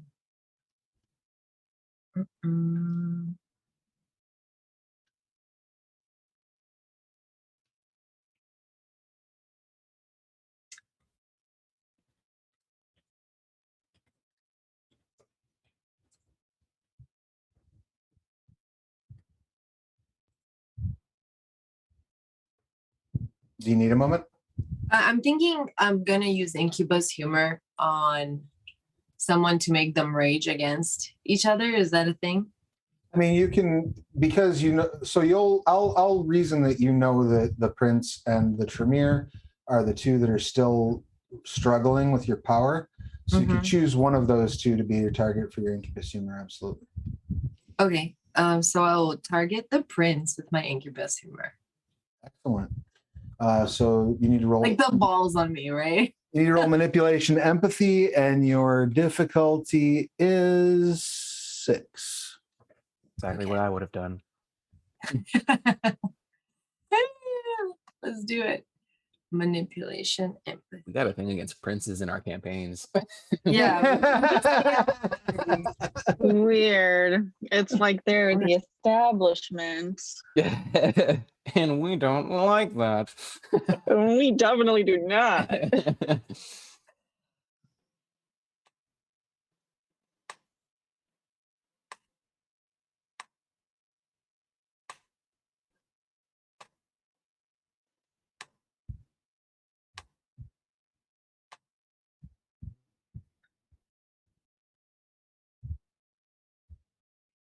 So I rolled 1, 2, 3, 4, 5.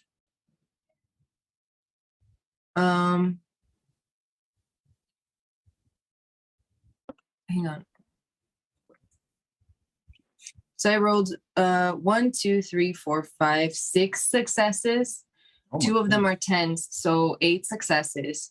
But I rolled a 1, so that's 7 successes. All right. Yep. So that will last for 3 months. They're going to have a +2 to their frenzy resistance difficulties. You've messed up their life now. Well, You're I can't survive that welcome. long. That's valid. They probably won't make it that long. So that then will bring us to Darvula. You are now Hey. close enough to exercise dominate on either the Tremere or the prince, provided that you are able to make the roll and beat their generation. Yeah. I'm going to target the prince because I already made my roll this round. Okay. And so I'm going to use subjugation, Excellent. yield or perish. And subjugation is Manipulation plus leadership, and the number of successes I achieve will influence how well the roll does. are And you I'm going to spend another willpower. are you 7th generation or lower? Damn it! Excellent. You attempt to subjugate the prince. I am ninth. And you see the prince completely ignore your dominate. All right. But now you know. Now I do know. Okay. And now you know just how tasty that prince might be. I know. So And any other actions from Darvula? no. Excellent. I That- suppose get into position to try and dominate the Tremere next round. Excellent. That brings us to Luca. What would you like to do, Luca? I'm gonna use Incubus Humor on the Tremere. Excellent. Manipulation empathy, please. Okay.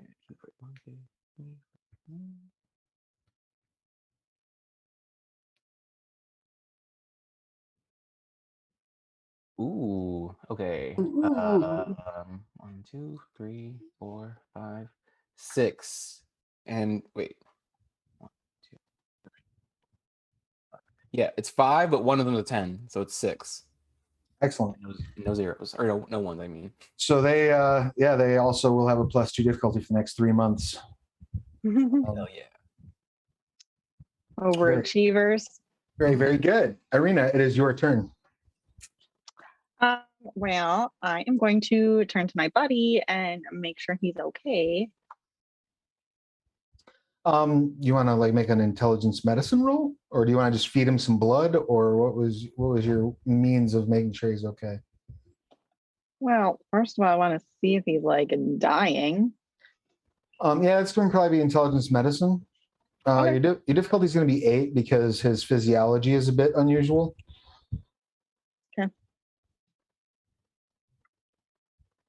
I rolled a 9 and a 3.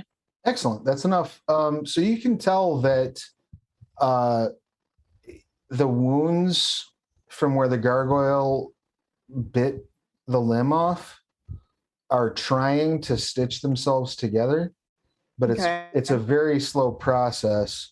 You're betting just kind of on personal experience based on the way it looks that it is channeling like kindred vitae into the wound. So it's spending to heal, but you just Can I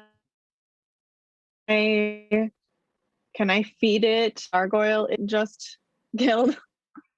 the gargoyle just Because otherwise killed that thing's dust. just it's dust. Yeah, Okay. it dusted. Okay. Well, And you can certainly feed it a point of your own blood. sure, why not? All right, you slash your wrist with your tooth and give it a blood point. and you see the wound start to close a little bit more. Now that puts us just over the 2-hour mark. Do you guys want to run one more round of combat before we call it a night? Or do you want to put it off until next session? I'm down for We can round. save the bloodbath if we want. What's up, Mike? So we can save the bloodbath if we want. Either one works for me.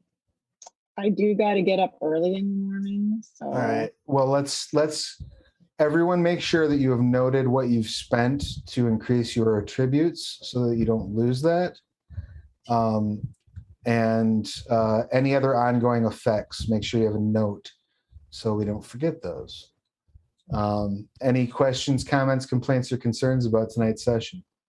No, thank you for running. Vampire is always a treat. yeah. Thank you for playing. I did not quite expect it to turn into just mob combat like moment one, but you know. What if we double fire voiced, you know? I mean, they would resist them separately, but you know. Yeah. No, like we hold hands, we are one. It's not the fucking Care Bear stare. It's But it could be. We could just think I'm a Barbie girl and everybody would go bananas. It's your game. It can be whatever you want, Travis. I was in a vampire LARP where the Care Bear stare was a thing. When all of the Malkavians decided they didn't like you, they'd all throw Dominate on you or Dementation on you at the same round. Oh That'd be goodness. fun. All right. It was I called mean, There's three of Care us. Bear. That's I mean, it sounds like we have a plan moving forward then. there you go. I mean, there are 15 dots of dementation, I think, between the three of you. So Shit. Like, what if we did it so hard, like they literally just burnt up just from their own like imagination? Yeah, that's kind of terrifying. So let's go ahead and do our outros real quick. Let's do things in reverse order. So if you don't mind, Irina, please tell us who you are, what you do, who you've been playing, your pronouns, their pronouns, and where people can find you on the internet. I am Jessa. I have she, her pronouns. I am playing Irina. Also she, her pronouns, a 14-year-old who has some problems. I am a freelance editor. You can find me at Ever After Editing on Facebook and Instagram. Excellent. Next up, Lucy, Luke. The Luke. Ooh, Luca. please give us your. Yeah, I'm Corey. They, them, aka Narf on the interwebs. And I've been playing Lucian, any pronouns, also Lucy. And I work on a game called Caves of Cud, QUD, that is super fun, roguelike. You should check it out. We've got some fun beta stuff coming up in like 2 weeks. So keep an eye out for that. Excellent. Awesome. Yeah. And next up, we have Darvula. Please give us your pertinence. Hey, my name is Rachel. I was playing the old clan Chimisei, Darvula, today. You can find me still on fires pretty much everywhere, including Twitter, Twitch, and Instagram. As when you can find me next, around 10:30 tonight Pacific time, I'm going to finish Mass Effect 3 on my Twitch channel. Should be fun. Let's see what Shepard does with the galaxy. Other than that, let's see. My Changeling game is off for a week. Friday, I'm going to be over at Vorpal Tales doing the finale of the Contagion Chronicle. And then on Sunday, I'm going to be there again running Starlight and Smoke, a Vampire Sabbat game. So if you haven't had enough Sabbat, check us out. That starts at 9 o'clock Eastern, 6 o'clock Pacific. Beautiful. And next up, that brings us to Lipa. Please give us your pertinence. Hey guys, I'm Mike Mutant. Wait, what? Was it me or was it me or you? I said Lipa, and Oh, you my just, bad. We're one. you just So Lipa we just frogged talked over together. your We just talked together at the same time. No, I knew that like naming the L's the same were gonna be a problem, but we did it anyway. And then also Corey has an L name also. Yeah. You want to go? You can go. No, go. I'm Milena playing Lipa, the worst half of Luca, who is that way. and real life artist, and taking a social media break. But you can find me on Instagram, Twitter, Tumblr, just Milena Deneno. And yeah, can't wait to slay some princes next session. I'm looking forward to seeing it. And now, Luca, with your impatient ass, go ahead and give us your pertinence, please. All right. I'm Mike Mutant. I'm playing Luca, both he, him. I'm, again, like I said, a professional procrastinator, part-time comic artist. You can find me on Instagram at Mike_Mutant and here on Twitch at Mike Mutant, all one word. Excellent. And that leaves me. I'm Travis Legge, he, him. I've been your storyteller for this session. You will see me next on this channel Saturday at 6 p.m. Eastern as we run session 0 of Story Path Showcase with Trinity Continuum Core. We have a really cool group assembled for that and a fun adventure in store. So definitely make sure you're checking that out every Saturday. We are going through basically the entire Story Path catalog and running different games with different casts to sort of show off the different genres that are available for play. Looking forward to sharing some Trinity Continuum Core. It's one of my favorite games in existence, and it's always a blast to run. You can find me anywhere online at Travis Legge, pretty much, except for here on Twitch, where I'm Plastic Age Plays. We will be returning here next week, same time, for the stunning conclusion of a bloody revolt, which, spoilers, probably going to be bloody, probably going to be some revolting happening. And the last thing I guess I'd like to say is just be sure that you are washing your hands, wearing your masks, staying socially distant, and getting your vaccinations. It's vitally important to the well-being of yourself and everybody you love. If you don't want to do it for you, do it for a kid you know or somebody you know that's got a kid. You know, this strain is getting even the youngins. So please, please, please get vaccinated. Until then, take care of yourselves and each other, and go pick up the Dark Ages V20 Deluxe version, 40% off over Indie Press Revolution. Everybody have a good night. See you soon. Good night. Bye. Bye.